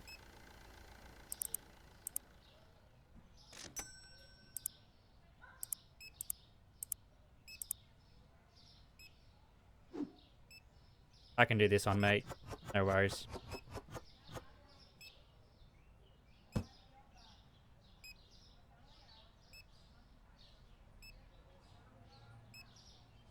We are open.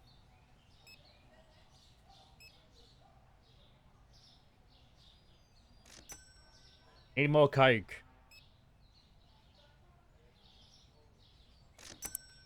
Need more of the... not the soda cola. The soda turco. One moment, ma'am. We're gonna get smashed now. Gonna be $10.42 change. Ma'am, have a good one.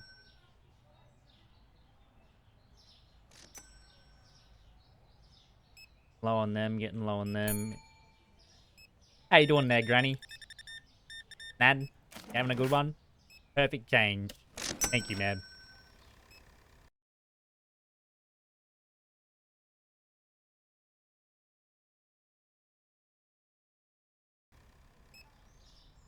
Alright. Yeah, you stack that Coke.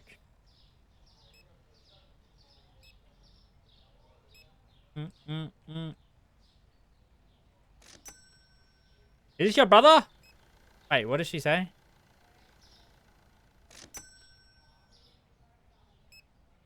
Oh, they're selling out. Oh my. I need bleach. I didn't get what you said. Okay, we're floating above water here. I'm not missing anything, am I? Some of that. That. Look at me go.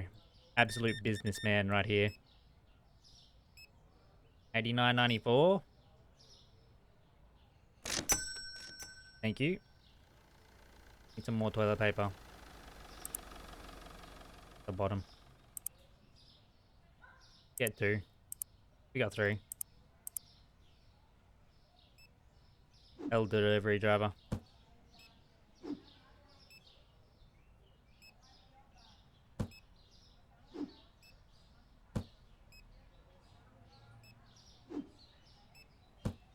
W. Excuse me, my register's open. And I'm way quicker than this slowpoke over here. You know what I mean? Rice. Oh, you're so slow. Everybody's slow. I need more.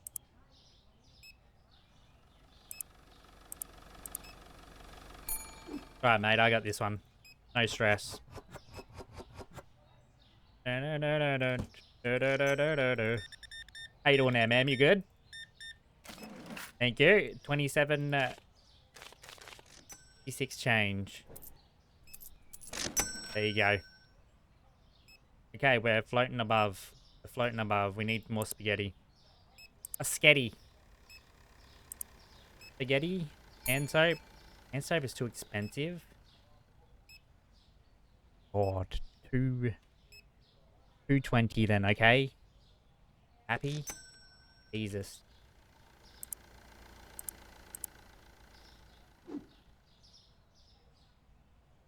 I'll stack this one. One moment, sir. I've got a line. I'm sorry about that. Wait. That'll be 62.19. Thank you. How you doing, sir? That'll be 490 change. Up. Boom. A bit dark in here. What do you think, guys, eh? How you doing, ma'am? The 11:30.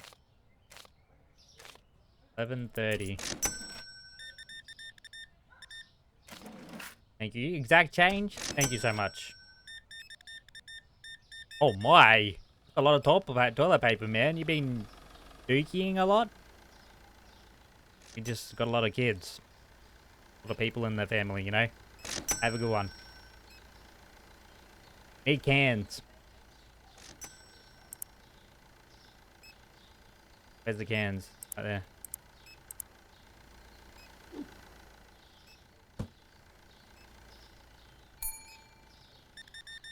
A lot of bleach, sir. One for a cleanup. Here. Good leg then.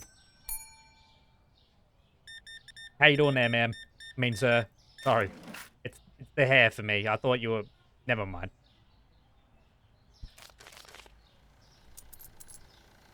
Thank you, sir. How you doing there, sir? No, I like your haircut. Or your hair. Hey? Not your haircut. I don't know when you got a haircut. There you go. Thank you. No more hand soap. Jack change, thank you. Hand soap. And soap.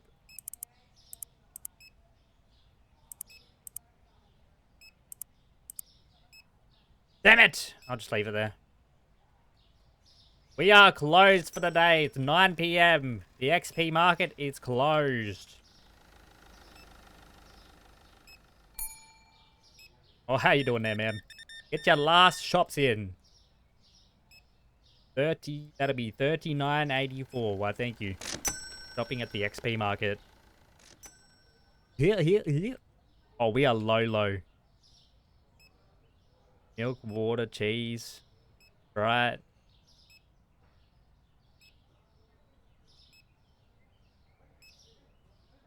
Hurry up, Blaze. We're trying to clock off here. W day, though. What do you think? Let's see. Products found is expensive too. 3 products not found. Not too bad, though. Pretty big day. Chocolate bars went up. These chocolate bars, I'm pretty sure they are. That is good. $4.90. What I've noticed is the more the higher the price, the more you can go up. So for the hand soap, oh fuck. For the hand soap,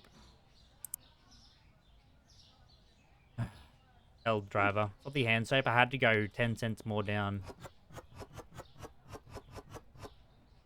No, it was 10 cents over. 20 cents over.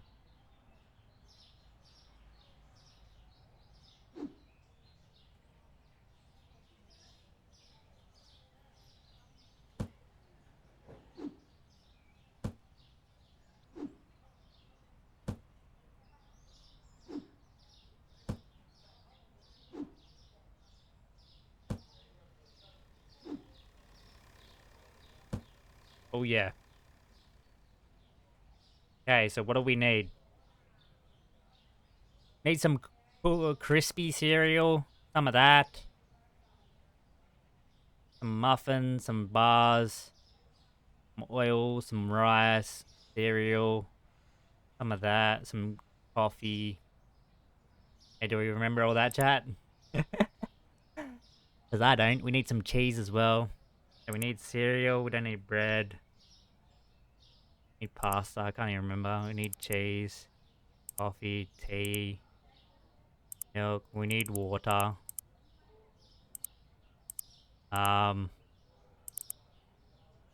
Peanut butter. We need some rice. Need some of that. Need some of that. Definitely need some Sprite. Oh my god. The Sprite went down as well.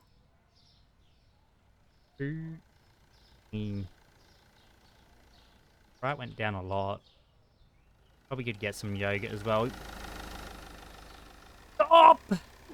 You're running over my stuff! Hell, delivery driver, man.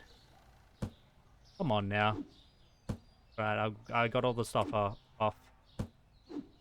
Everything's fine.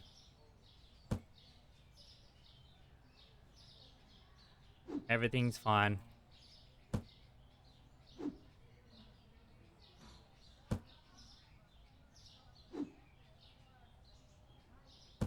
I need more racks as well.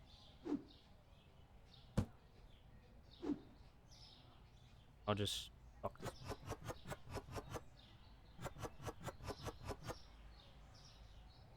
I think we good. We're open for business. Let's go. Let's have a good day, guys. Let's get it. Let's go. Yeah. Yeah.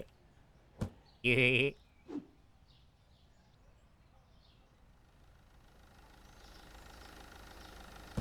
they pick it up from the floor or nah?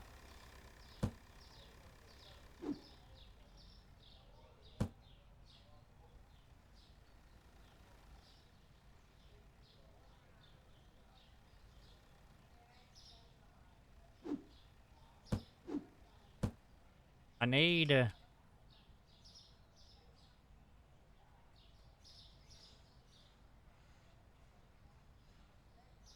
I not buy it? I didn't buy them.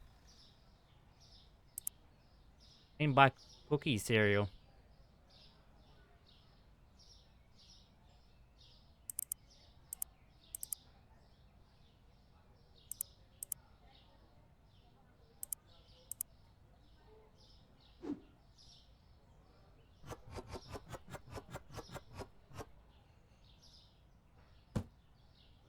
Hey, look, there's Tansy. Is this Tansy? That's a blue.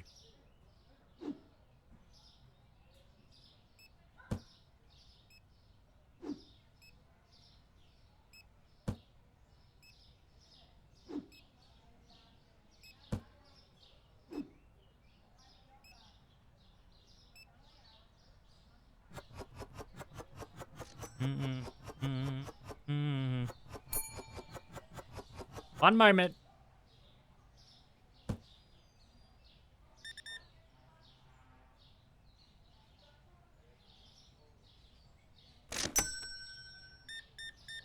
I thought it was purple. Maybe it's blue. I'm sure there's a purple one that comes in here. Or am I just smoking crack? That'll be $5 of 44 change. So here you go. Yeah, line up on this chair register because this is very quick. Soda, the Zap Soda. Do I not have Zap Soda? I have Zap Soda. What? $13. Got you. Oh my, man. A lot of kids. 95 cents change. There you go. Look how fast that is.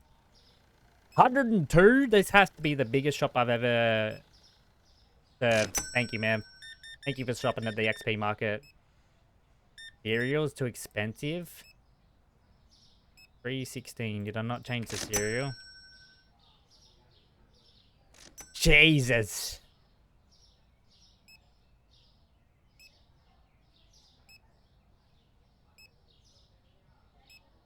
The flour is too expensive as well. I didn't change the prices. Oh no.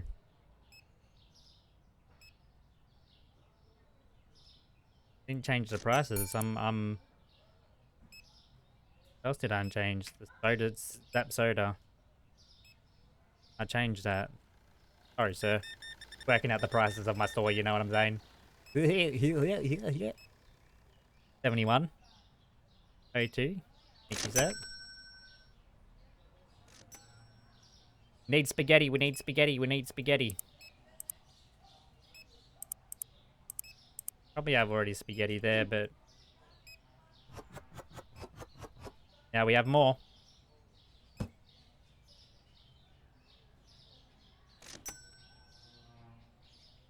Oh no, I'm in shambles, bro. I'm in shambles.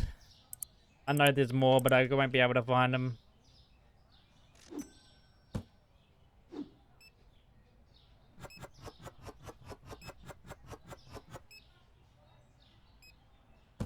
I'm in shambles.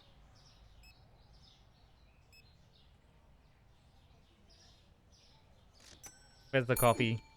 Here it is.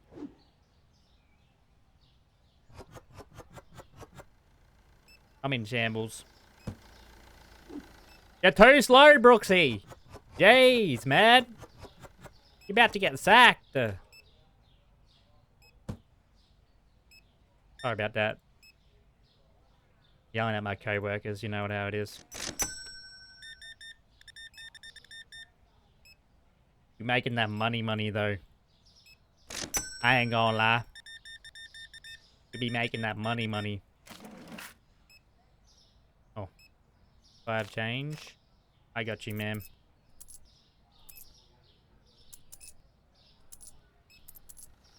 There you go, ma'am. Yeah, here she is. I knew there was a chick that had a purple dress.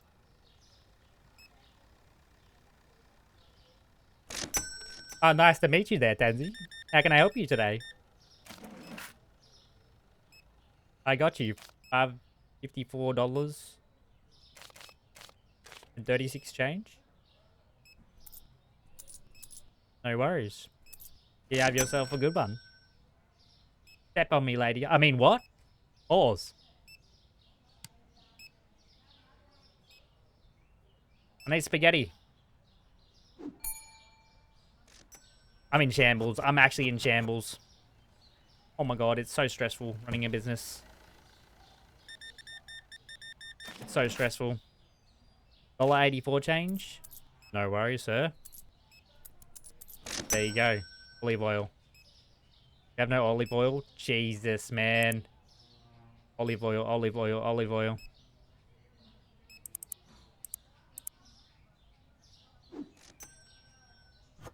We have no pasta either. Oh my.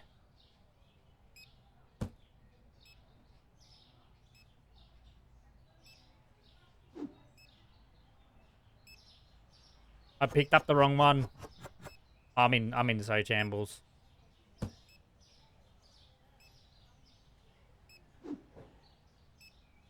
Need the flour. There we go. Jeez. I think I'm just gonna stock it up. How you doing there, sir? Find the bleach.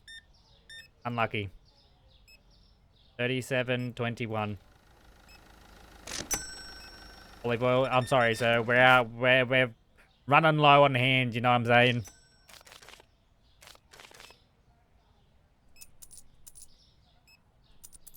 There you go, sir. I know. There's a bit of a... We're short-handed, okay? I can't help it. We're a bit short-handed.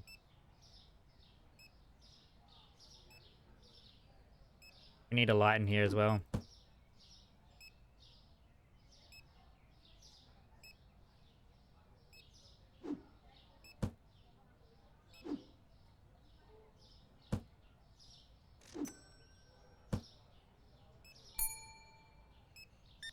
How you doing there, sir? You good? That's the way. Got no cheese either. Jesus!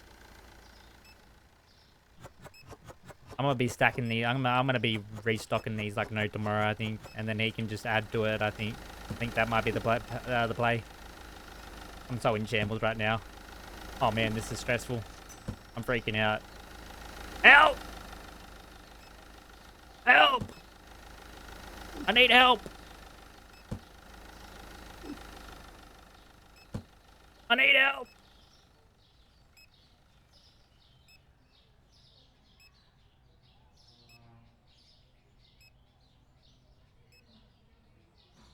Six-pack milk. Oh man, we're empty. 9 p.m.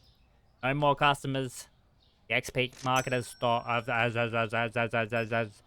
has closed. What I'm trying to say. I need bread. I need lots of stuff. I'm gonna stock the shelves. Hello, 39. Evening. How do you do?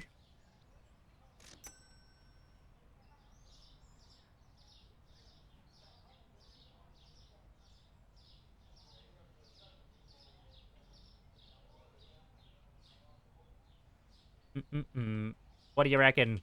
W day? Let's see. 10 products not found. That's not good. We made profit though, so that's pretty good.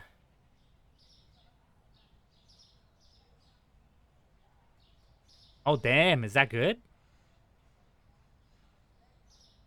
88%. I would think that's pretty darn good. What was that? What did it was that pack of milk? Oh no. Great for not carrying him out to class at all. A W. Nice. 6 pack of milk.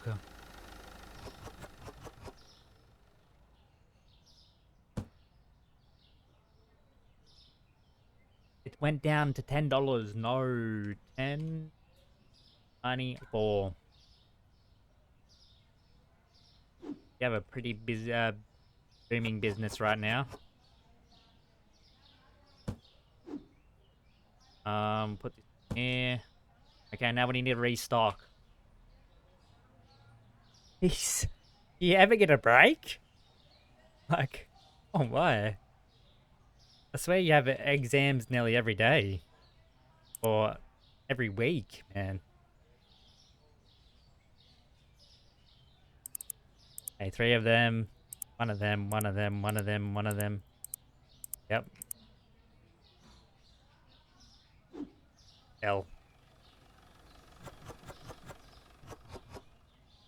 L delivery driver.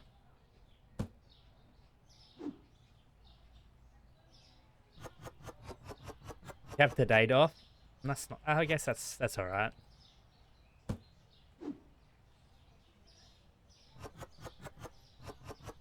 Yeah, I feel like you don't get any days off though, which is crazy. What's going on, FDA?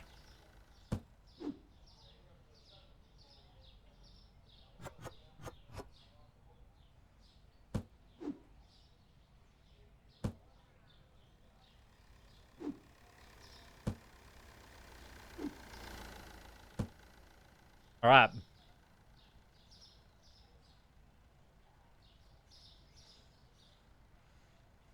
I'll be looking forward to that, that's for sure. Be well worth it when you get a time off.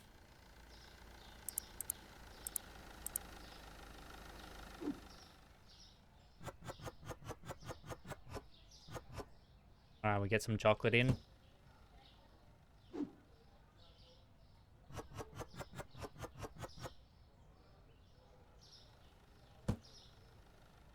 Alright, what else do we need? The part where you have to get a job, not looking forward to that. Perks of being an adult, right? It'll be fun, they said. Said no one ever. What do I need? Pasta. Pasta spaghetti.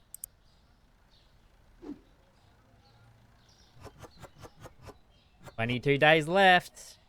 We're itching closer. I need to start doing some videos on multiverses. What I need to do. Got a couple of videos that I can think of doing. I just need to cut my hair first. Man, this long hair not gonna be very presentable. You say so myself.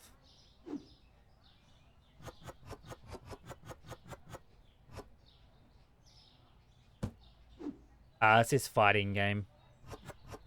Like, have you heard of Super Smash Bros? Kind of like that genre. I need flour, I need bread. Flour, bread.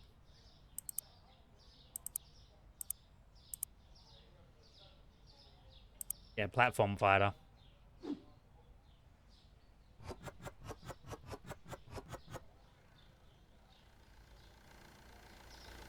Yeah, Multiverse was out before in beta, but they took Multiverse off beta, and now they're kind of refurbishing the game, and they're coming out with good servers and good gameplay and all that. Coming out of beta, so that's exciting. What else do we need? I think we all good here. All good in the hood. Maybe some cans. Oh, we need apple juice. Apple and orange juice and some cans. Okay. Orange juice, apple juice. Get 2 of them. Need some cans. Boom. Oh, these are salt? Huh? They do not look like salt. Cat, does this look like salt to you? Does not look like salt. I suppose it is salt. Yes. It's a little salt. Little salt shakers, you know what I'm saying?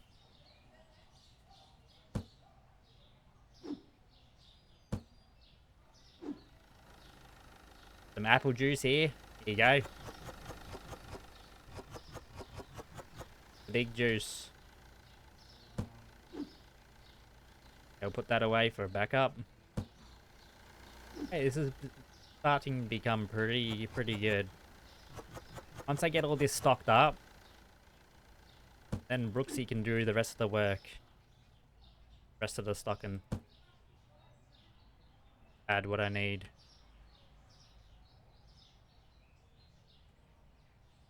Yep, doing pretty good. Cheese, egg, and cola. Cheese, egg, cola. Egg, cheese.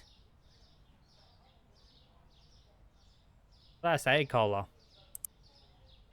Get 2 cola. Didn't want to get 3.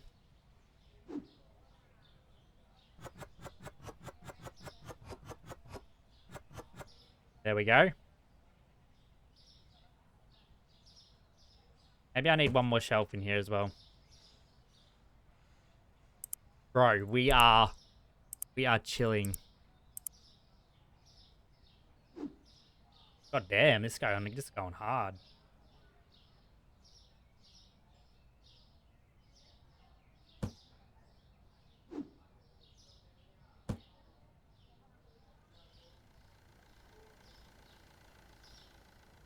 How can it fit? What? What?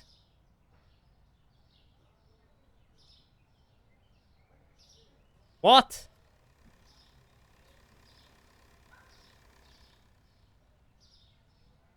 What is going on here? Why can't I put this back? I'm stuck. Fuck. I can't put this down. If I box it up, it'll probably bug it out. Oh no. Chat, what do I do? Freaking out, I'm freaking out, I'm freaking out. Oh.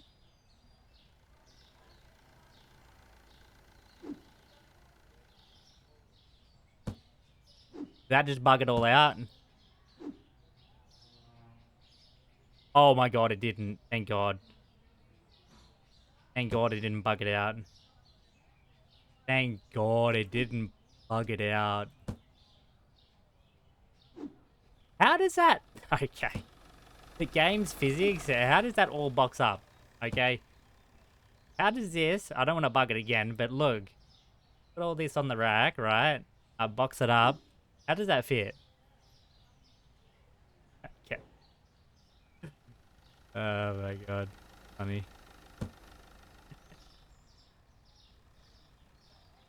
Okay, we'll get some coffee.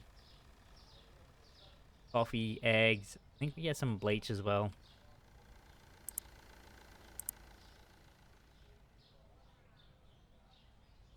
Bleach. Bleach and coffee. Or eggs as well. The eggs away. Boom. Coffee we can put up.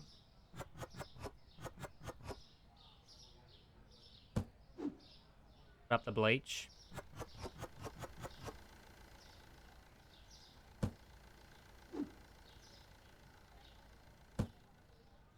A morning drink combo. What, bleach and coffee? Pause. Delicious. It'll definitely wake you up in the morning. I needed shampoo. Shampoo and I'll get one of these. Oh, I didn't. Okay, we're still sitting at nearly $1,000 as well.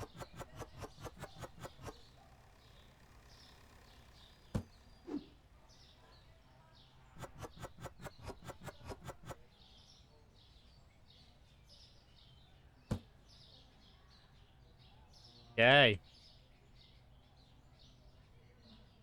Oh, I didn't want them cans down there, for frick's sake.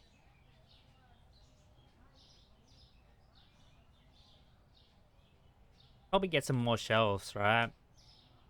I probably could get some more shelves. What's my next product license? We got cheese, honey, tuna, egg 4-pack, and sugar powdered. I think I'll get that next time. Also, I feel like I need to get another section as well. This is 1,300.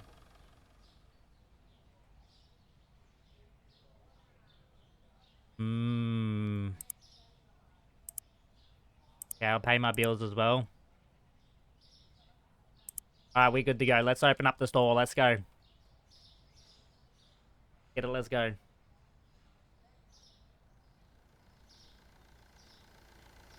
Welcome to the XP market. The lowest prices are just beginning. I stole that. I ain't gonna lie.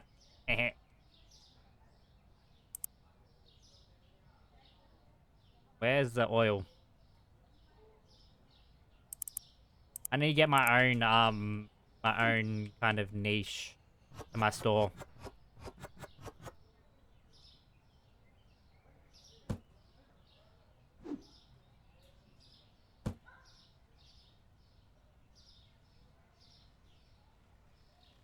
Okay, we're all stocked up.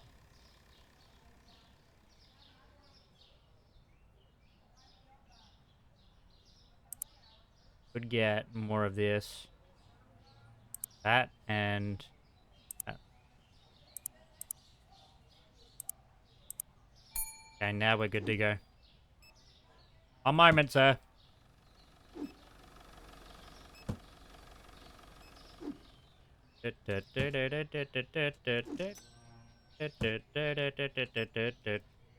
How you doing today? Just to the 2 yogurts? You feeling a bit yogurt? Oh. Thank you, sir. Look at this business. We are booming. The customers are flowing. The birds are chirping. What more could you want? Blaze is still slow as fuck. Thank you, sir. Bleach is too expensive. Ow. 483. Are you the guy that said the bleach is too expensive? You know what? I got something for you, mate. You didn't notice the 10-cent short change?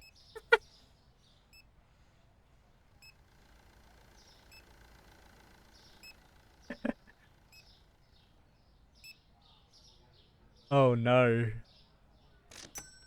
W 10 cents.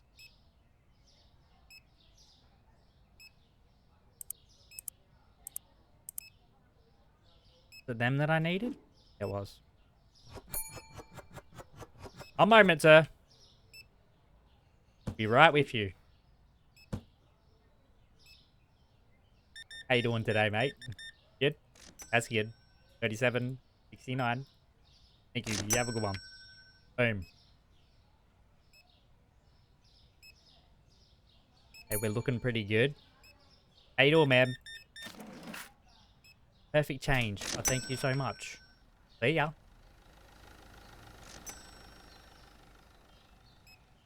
Yes, yeah, I was over 100. Oh my.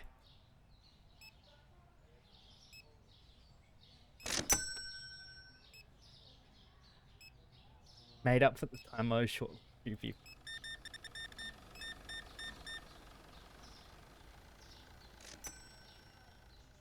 That's the thing, you can't get away with shortchanging, can you? Like IRL, because it all counts up.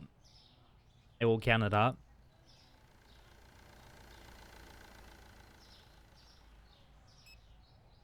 Well, you probably could get away with it, but didn't you run? Yeah, well, you didn't intentionally do it, did you? It was like accident.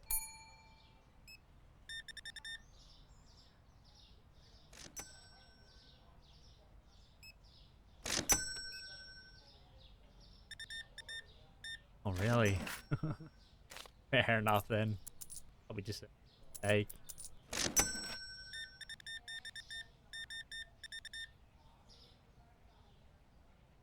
$85, $27.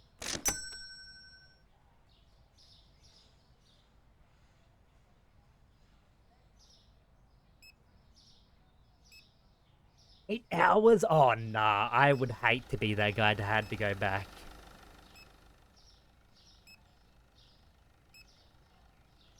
And watch all that. Hey. Someone's gotta do it. Perks of running a business.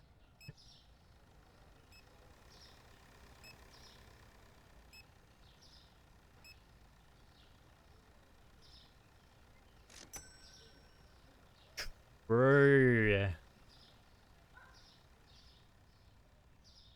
People do some funny shit, right? They do some funny shit.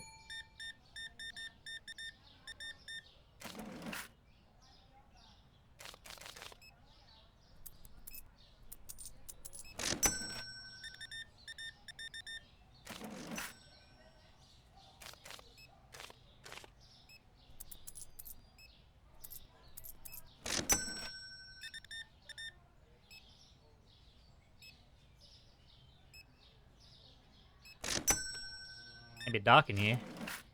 Is that changed? Thank you, sir. I think we need a light in here. One moment, sir. Well, this is a big order. Well, thank you, sir. Thank you for shopping at the Xpiicy market. No? Appreciate your time. Have a good one. Thank you.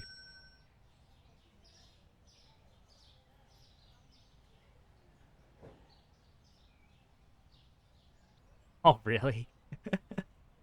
No.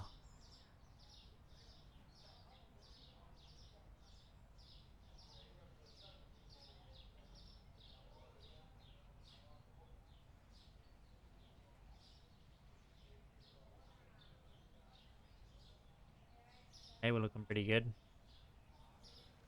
We need a light.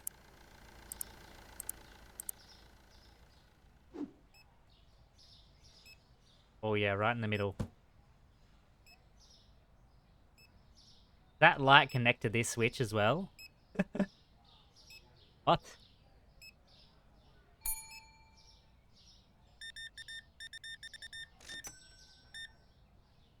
Alrighty. 43.76. Thank you, sir, for shopping at the XP Market. The store is now closed. You are the last guy. You are so lucky. We are now working overtime. No more. Don't you dare come in this store. I swear to God, you are lucky. You are lucky you turned around, mate. In conclusion, never work in retail again. Blame you on that one. I don't think I could ever work a retail job.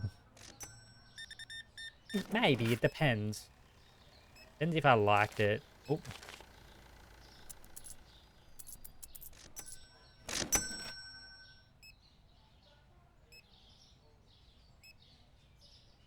Like if it was good money and I liked the store and the products and whatnot, maybe I could. Other than that, nah, I'm good.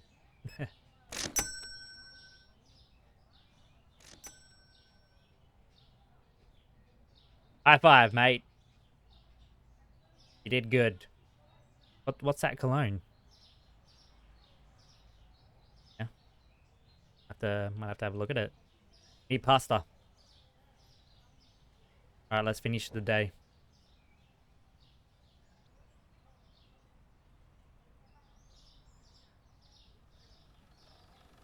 Significantly better. Like, we found expensive. Profit day. Next day we got cake. Cake. Is the cake? It is cake. It only went up 4 cents. Hey, I'll take it, I guess. What else went down? Cake went up. Soda went down again, man. You're joking. Didn't go down much, but bad. The coffee went up. How much did the coffee go up? Pretty decent amount. 10.80.96. Nearly $5 profit we get on the coffee. Need cheese. Definitely need pasta. Pasta. Where the cheese at?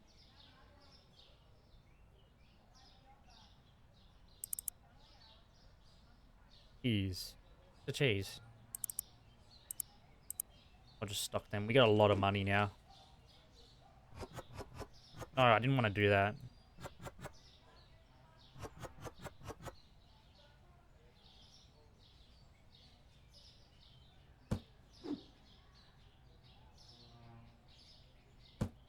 Hate when I did.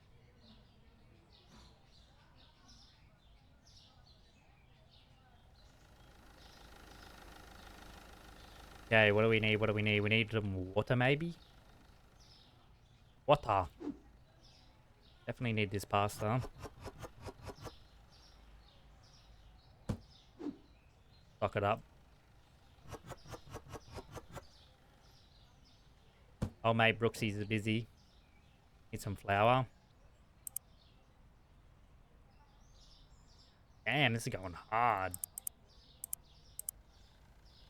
But making no money. Wait, I need a new section. I need a new section before I do anything. Let's see the new section. Here we go. Pay the bills. No, not license. Section. Section 4. Here we go. Ooh. The biggest store now. Nice.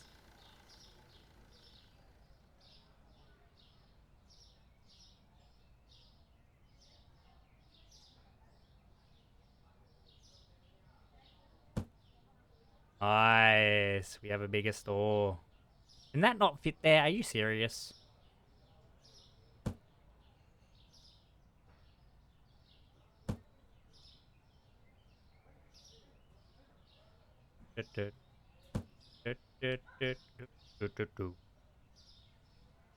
It's so close.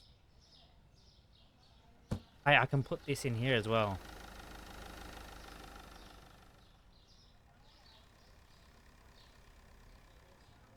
I can't put this in here yet.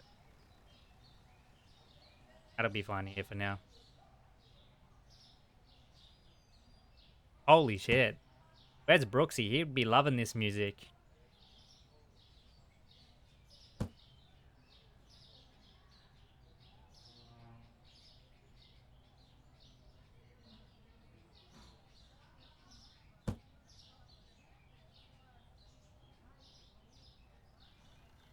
Is this a good chat? Am I throwing the design up? I think now we can put shelves down the middle.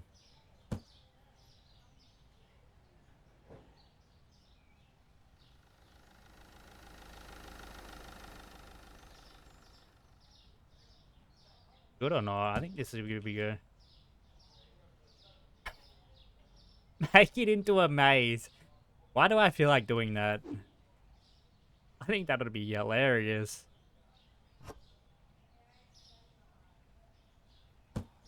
Okay,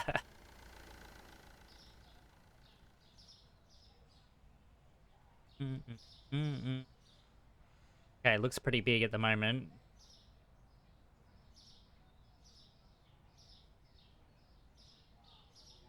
Sorry, Blaze, I'm just moving you a bit here. There you go, mate.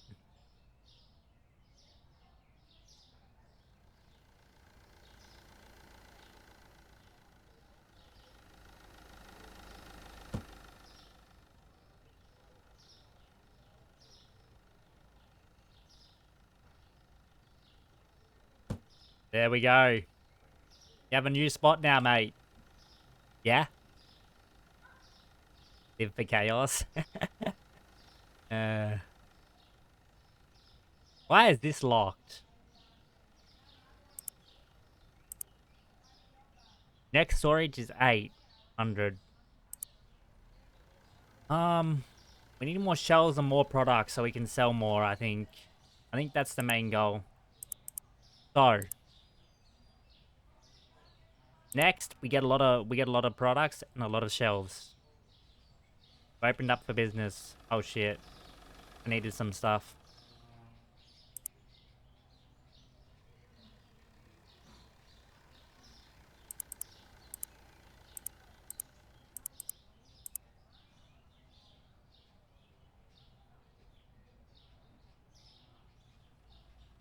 Sugar. Sugar and water, sugar and water, sugar and water, sugar. Water.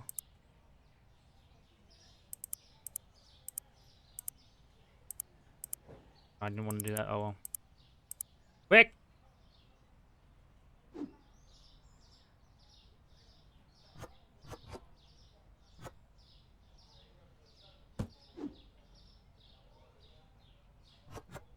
Quick!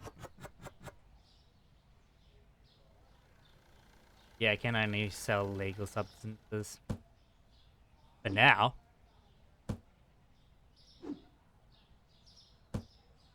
And now, who knows? Maybe they might bring out. Oh, where's the water?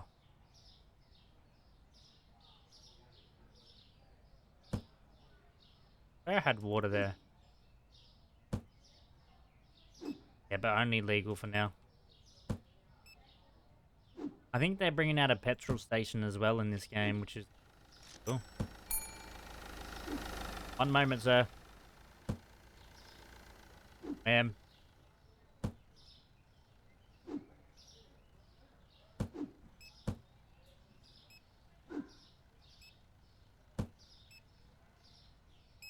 Boring. How you doing there, sir? You good?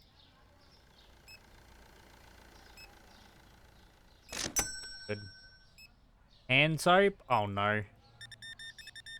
Should have stacked the hand soap. Never mind, he's got it. $80 shop. Well, thank you, ma'am. You have yourself a good one, Ellen. Bit salty there, mate. A lot of salt. 42 cents. There you go. How you doing there, sir? Are you twins? You look like twins. Perfect cash. Thank you, sir. How you doing, twin number 2? Good? Oh.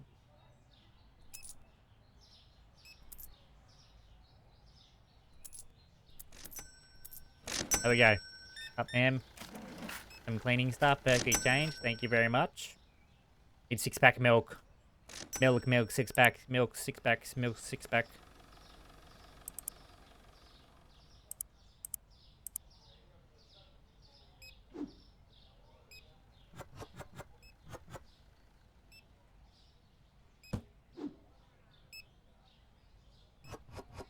Here we go.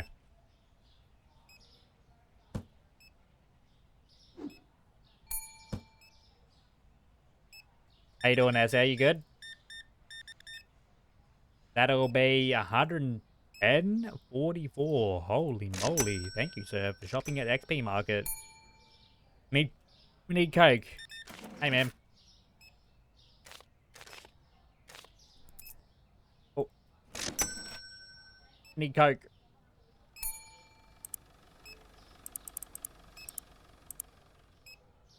How you doing there today, sir? You good?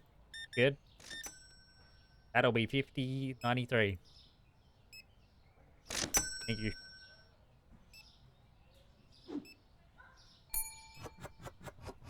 One moment. One moment.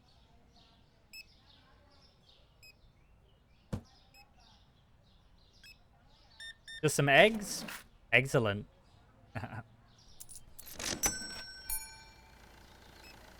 Just some apple juice?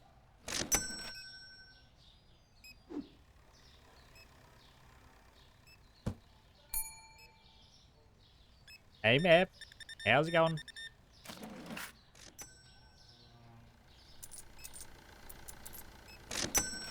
Oh, I need coffee. Coffee. Oh, coffee!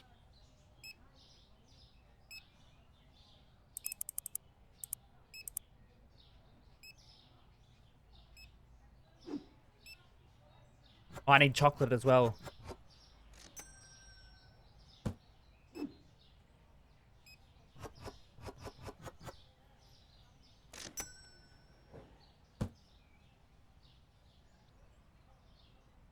Chocolate.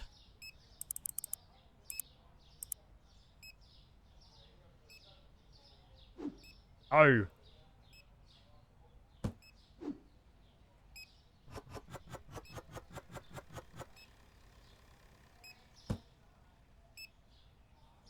What else? Peanut butter, flour, toilet paper. What did I say, chat? Oh no, I'm panicking. Flour, peanut butter, and toilet paper.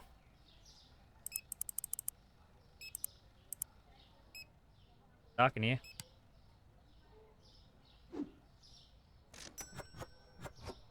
My God.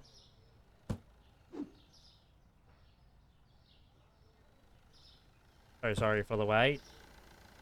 Be right there, we shall. This business is absolutely... We're getting absolutely smashed! What else do we need? We need flour.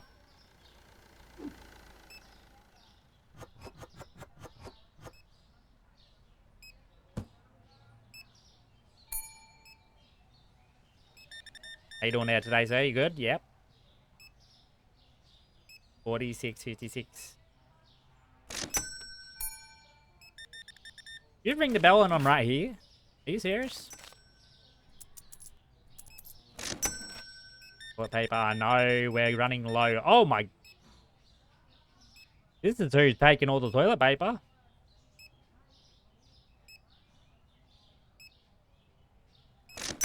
Oh, thank you.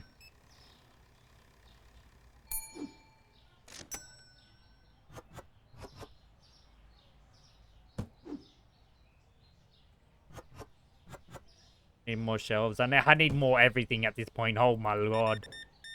Help me!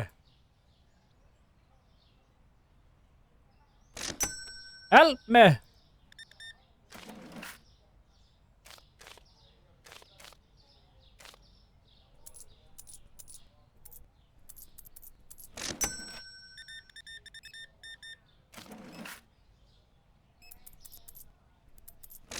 $43. There we go. Need more tea. And the store is closed. Bit of a late shopper, are we? Me too. Okay, we got smashed then. Running a little bit low.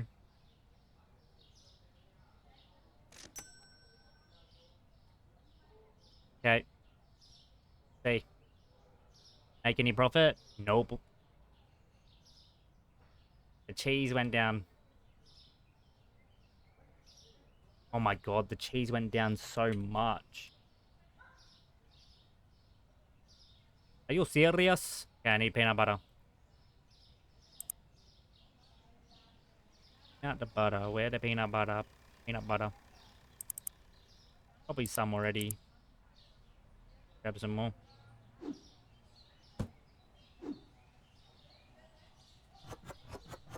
You're stocking the wrong things, mate. I know, I got it. Need tea as well. Where the tea at? Black tea. But I didn't.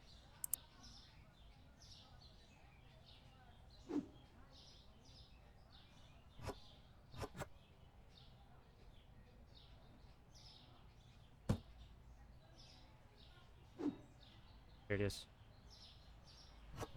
Boom, boom, boom, boom, boom, boom, boom, boom, boom, boom, boom, boom, boom. Boom, boom.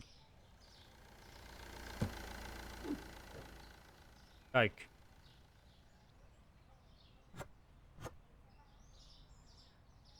Got lots of coke.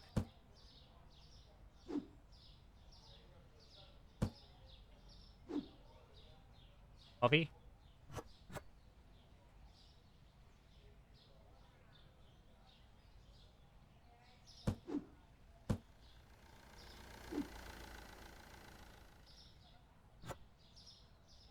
They were all stocked up on chocolate.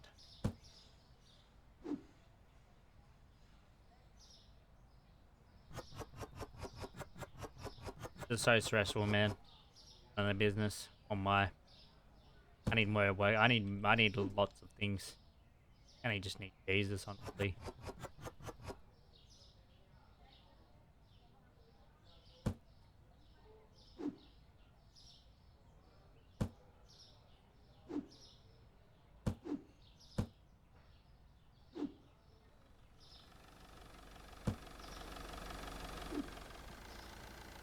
Okay. W stocker. There's something in here. Peanut butter. No shortage of the peanut butter.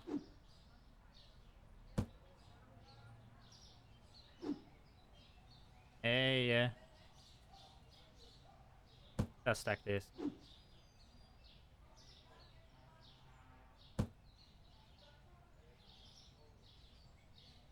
Alright.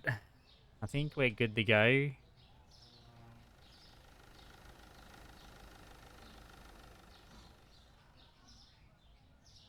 Need candy. Right. Yep. Go wrong with some candy.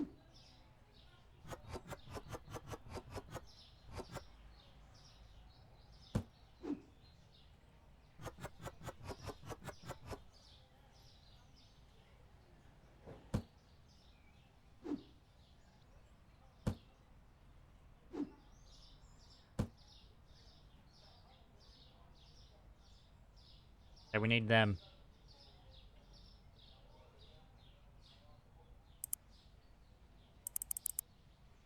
Then we need some yogurt.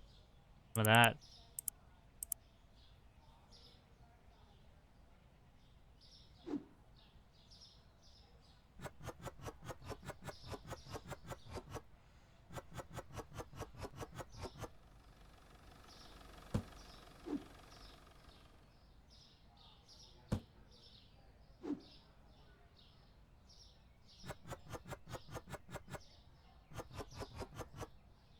Jeez.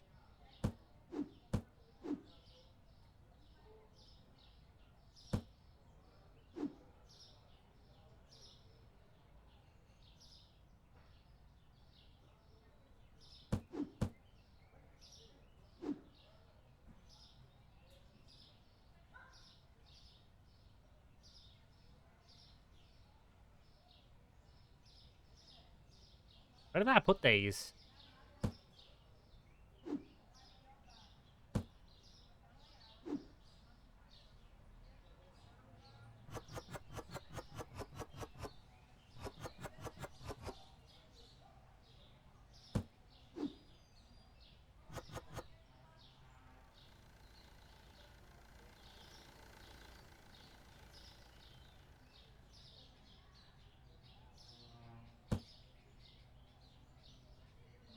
I need bread.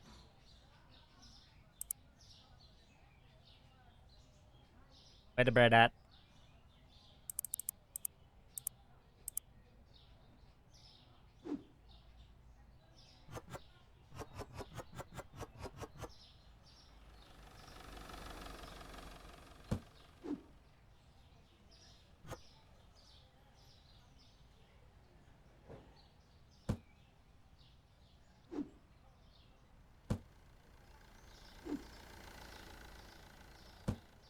Yeah, I think we're good to go now. Opened up the business.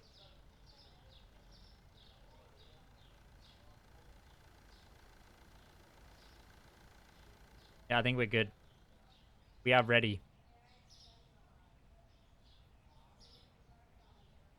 Need spaghetti and oil.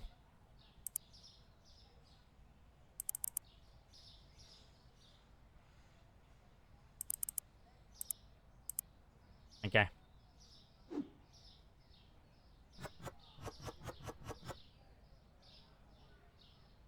Got too much here, but oh well. Leave that out there.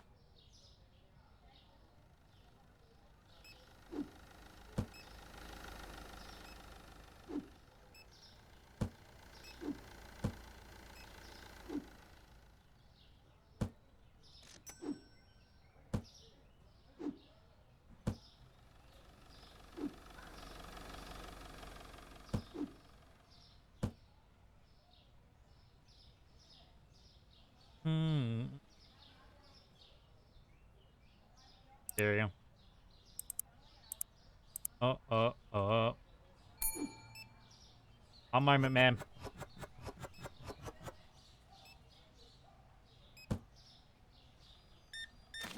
Some oil, no problemo. You gave me $100 note for that buy.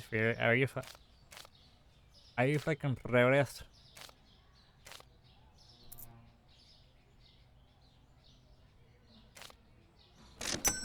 Didn't notice the short change. W. What yet? Bring in shorter notes.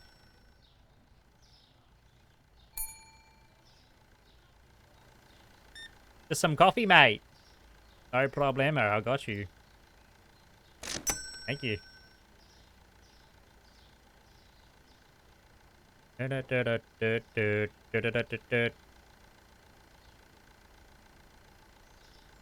Oh, look at this shoppers.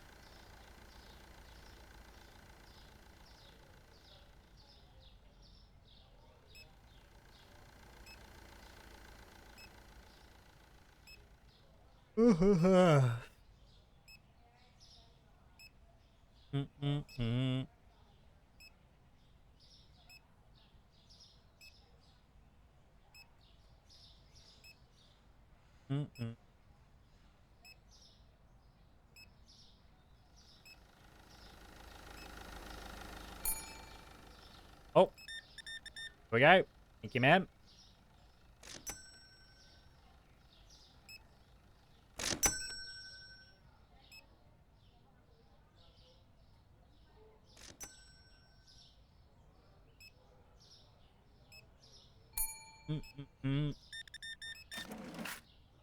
Exact change. Thank you, sir.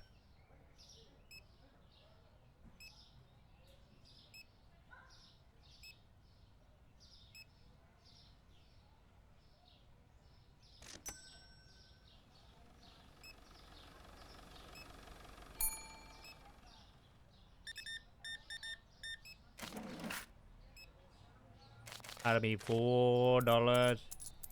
Money change. What a big shop. Thank you, man. Exact change, $105. Your house, you have yourself a good one. 43.78. Eat some spaghetti low-key.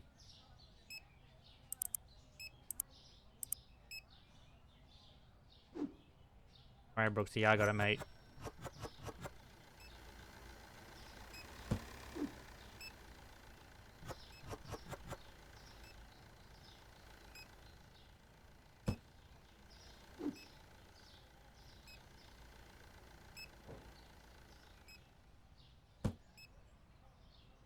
Three spots? Nope.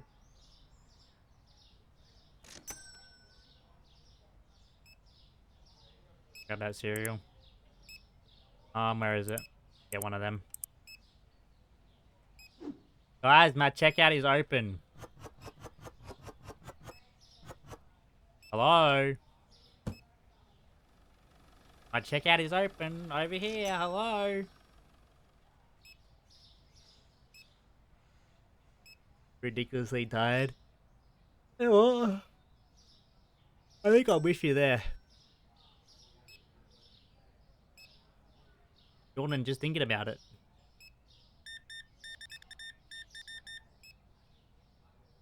Alright, 68.79. 21.90. Thank you, sir.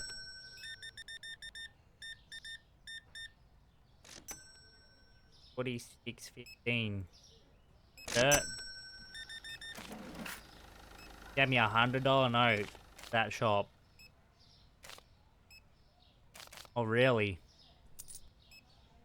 That's what's happening, huh? Crash finally hit you.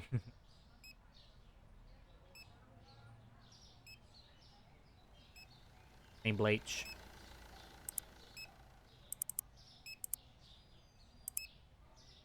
Making songs.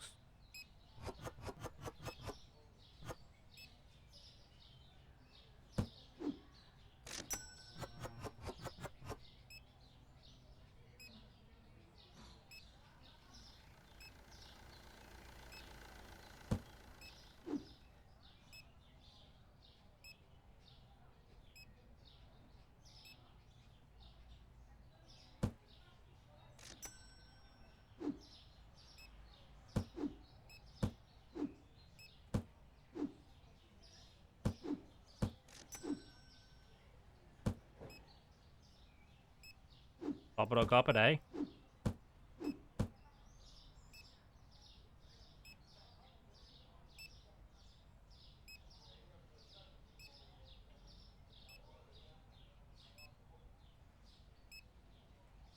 I need toilet paper.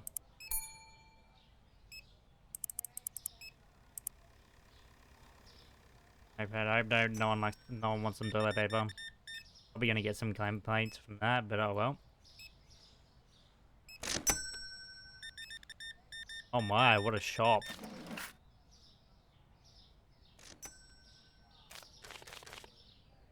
Thank you, sir, for shopping at the XP market. Hey, ma'am, exact change? Thank you. Yeah, no, we're running low. The business is closed. Thank you, Z9. You have a good one. It won't flop. We're booming. 5-cent change? There you go, ma'am. Orange juice? Oh, no. I don't have orange juice either.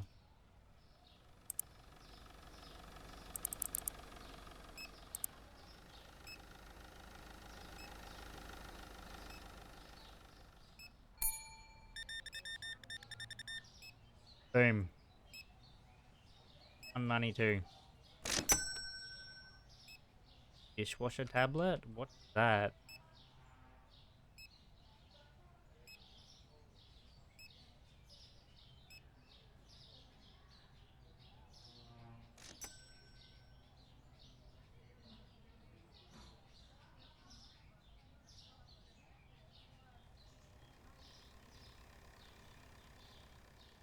Alright, finishing for the day. On day 28, big progress. Olive oil went down. This is the olive oil? Down to $6.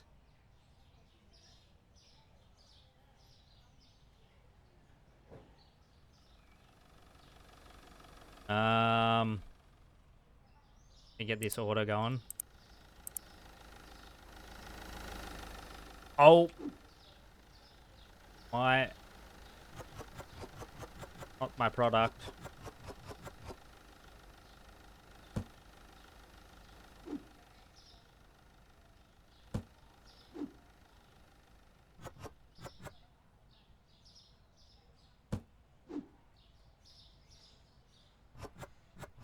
Oh, I need that stuff as well.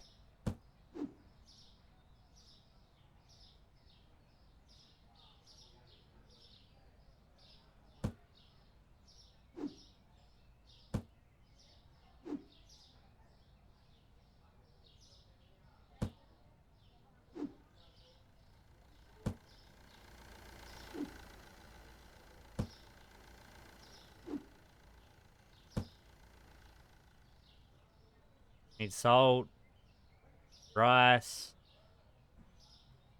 cleaner. Salt, rice, cleaner. Rice, cleaner.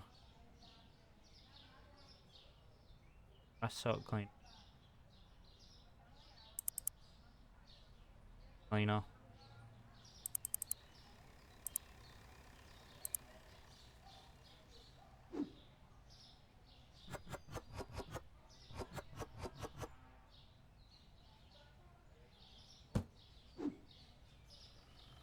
Fucking boys.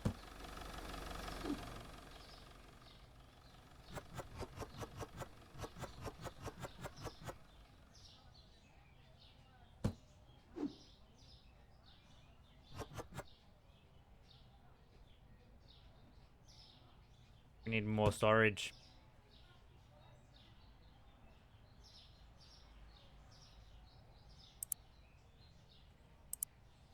I think I get more shelves though.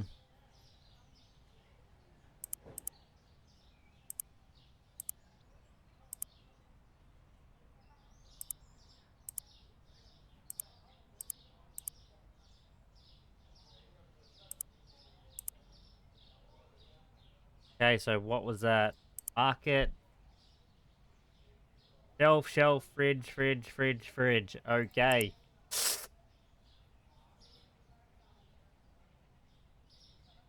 Eggs as well, man.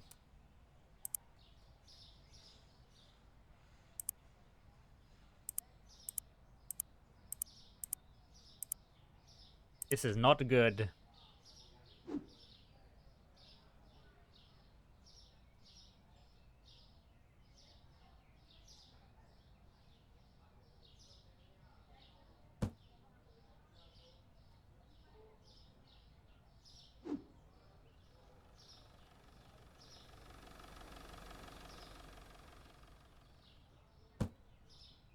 And then.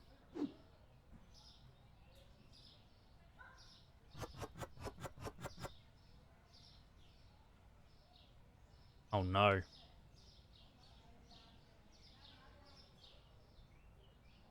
Oh really, Tenzi? Alright. That away.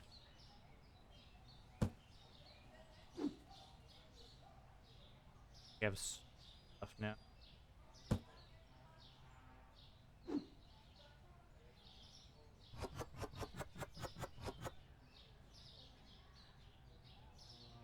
Real gamer now. Here you go. Sugar. Pablo sugar. Honey. Oh, this is shelf.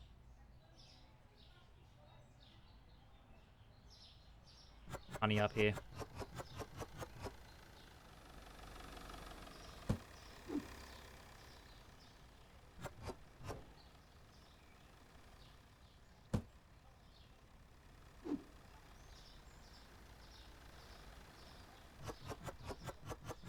Four pack of eggs. Dang.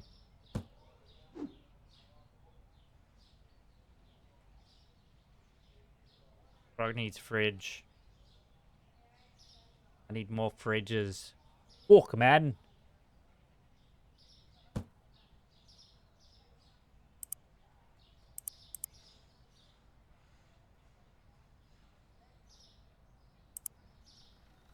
This is not good.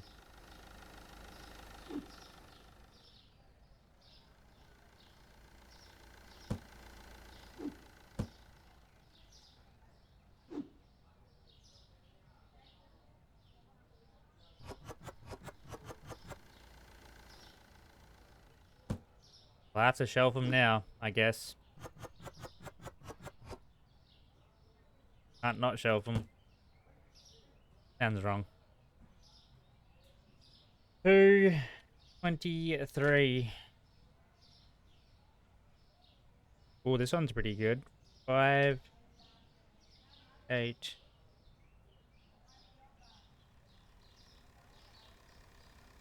5.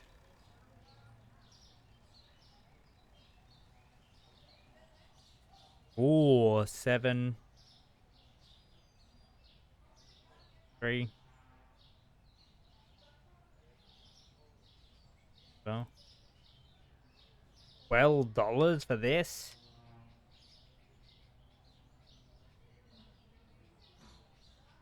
The honey. Honey's 11.20. Damn.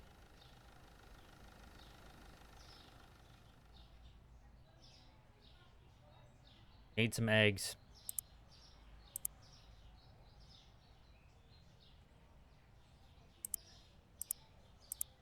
Yeah, broke.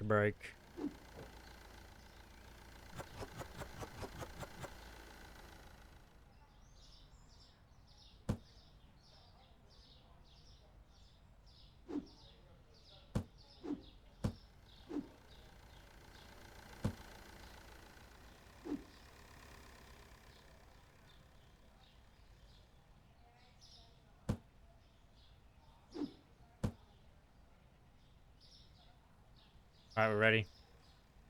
Last shift.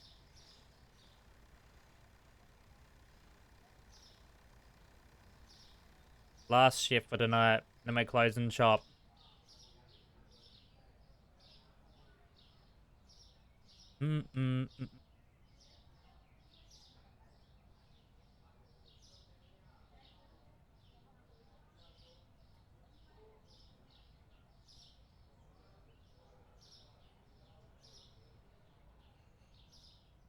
I think next.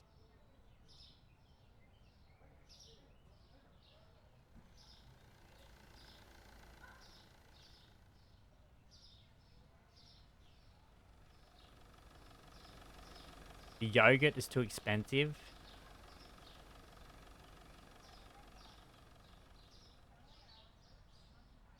Happy.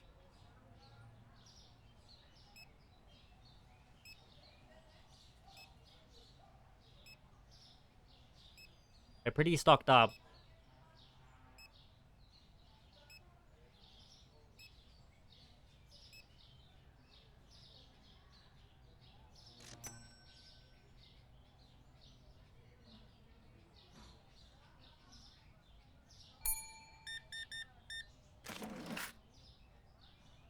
$0.64. Got you, ma'am.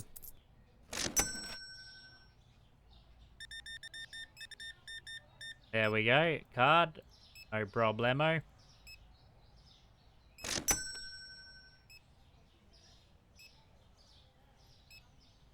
What?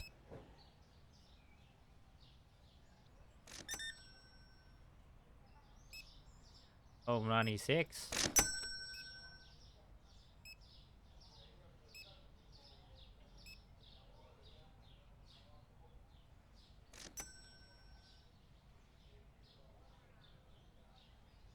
Yeah, man.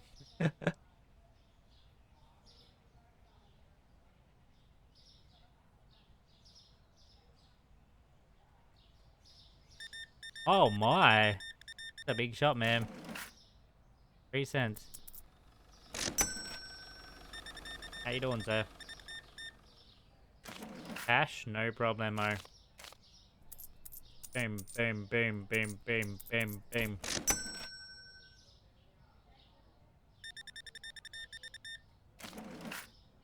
$0.14.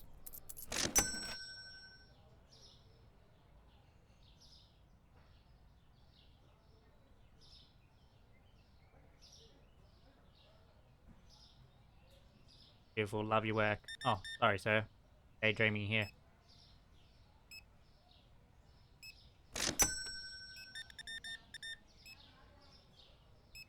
$34. Thank you. Bow, bow, bow.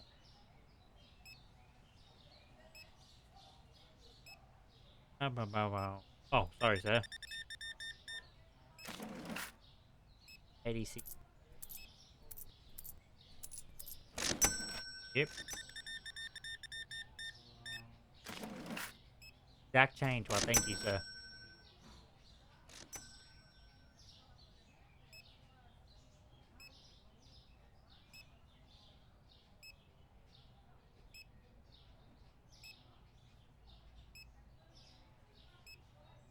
Out of them.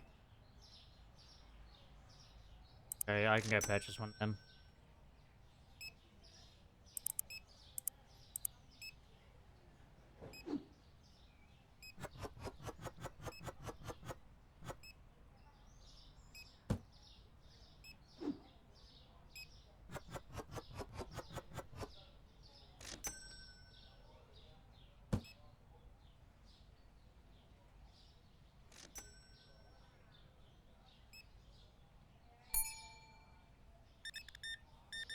Alright, alright.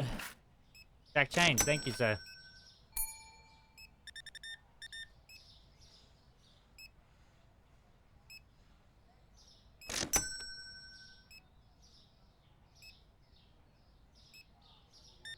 I definitely need more storage.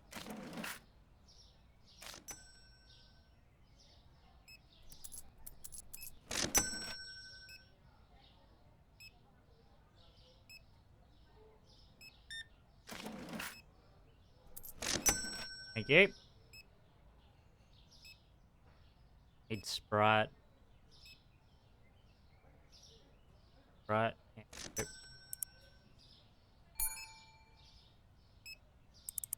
Sprite. Hand soap. About.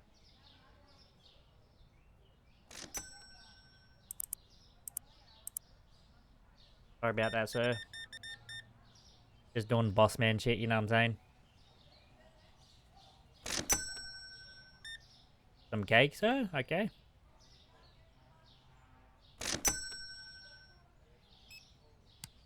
We're coming to closing time soon.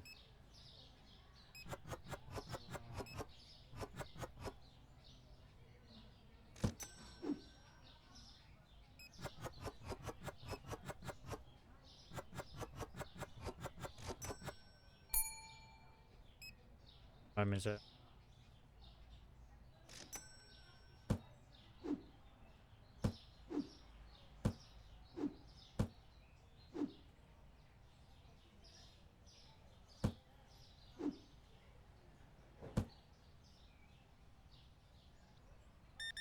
How you doing today, mate? You good?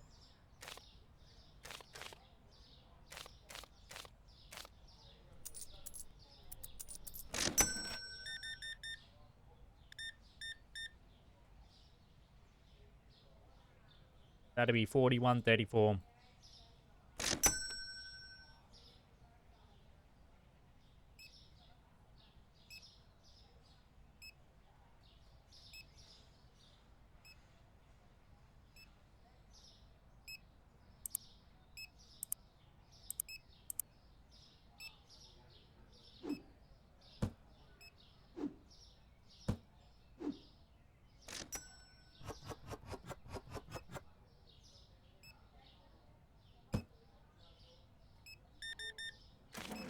That, sir? You gave me a $100 note for a $10 buy. Really? Is this what we're doing right now? When will they learn? And will you learn?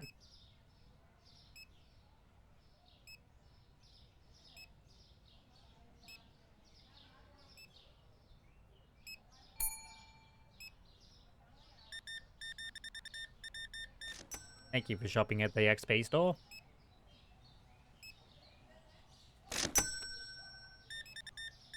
Chocolate and milk. I mean, water.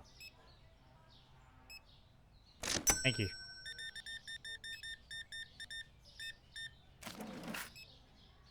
60 cents. And I'm getting good at this. Big coffee.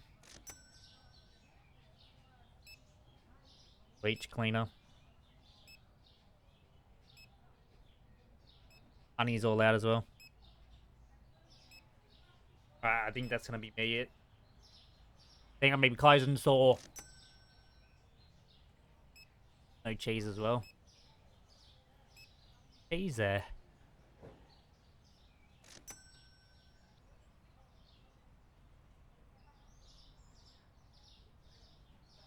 Alright. Closing store.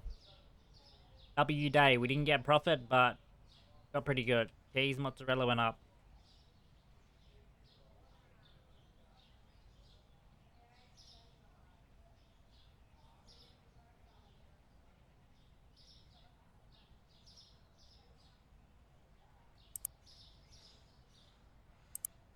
This.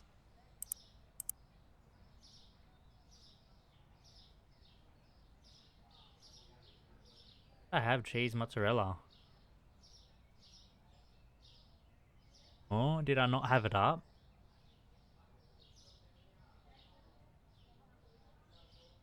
I need to buy a fridge.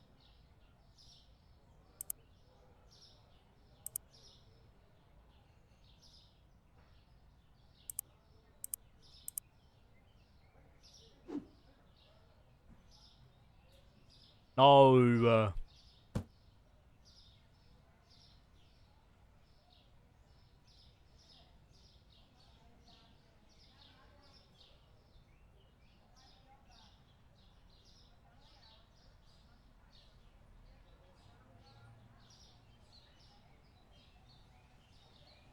Maybe I can shuffle it along.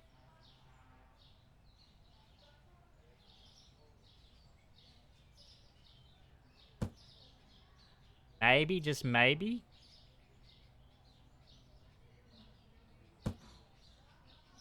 Surely, right? Oh, no. That is so satisfying. Oh, wow. Happy shit.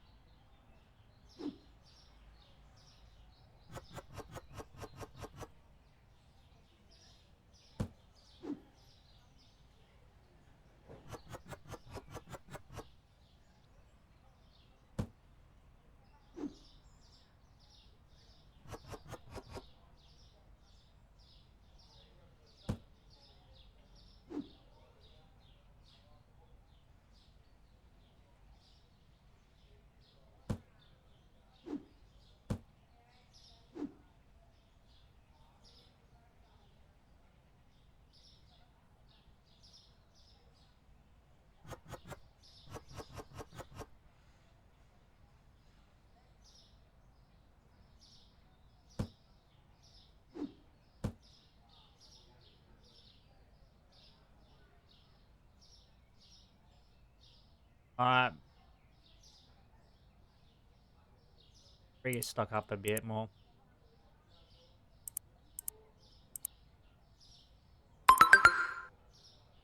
Elva Martin, thank you for the follow. Welcome. How you doing?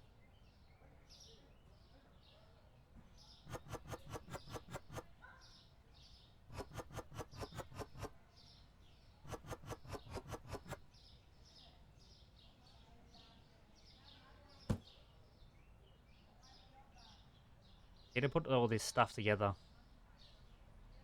What's grouped up.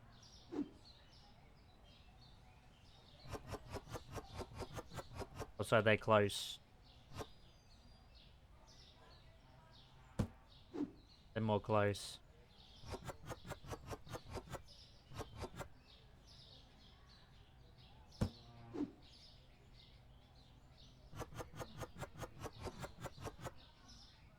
Making some big progress, though. I will say that. Huge progress.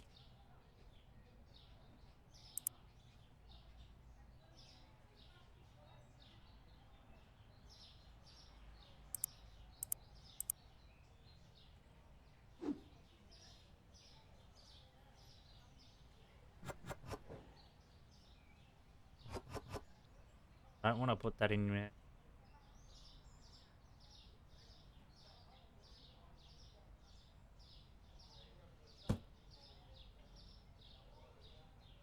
Need some eggs.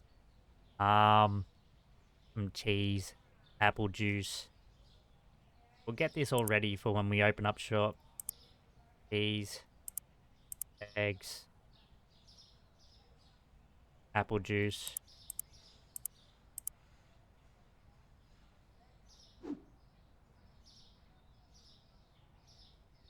Yeah, we didn't even need more orange juice or just whatever. Had to have more, right?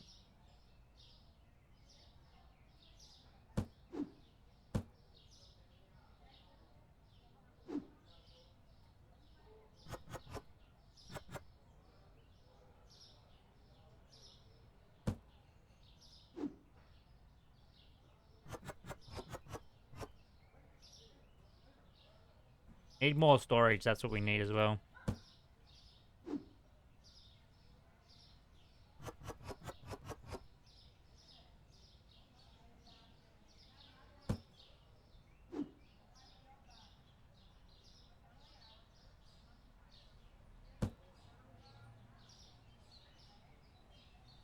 I think that'll do for now. Need some bleach. That needs bleach. And then we need probably toilet paper.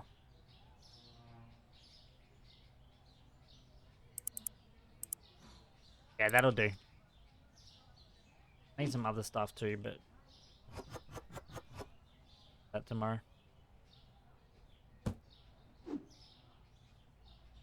But right now I'm gonna be closing up shop. Oh, that's up. Oh. Oh no. What have I done?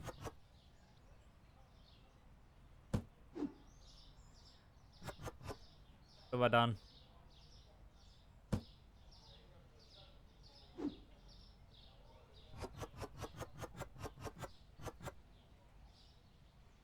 Alright, I'm gonna close up shop for the night.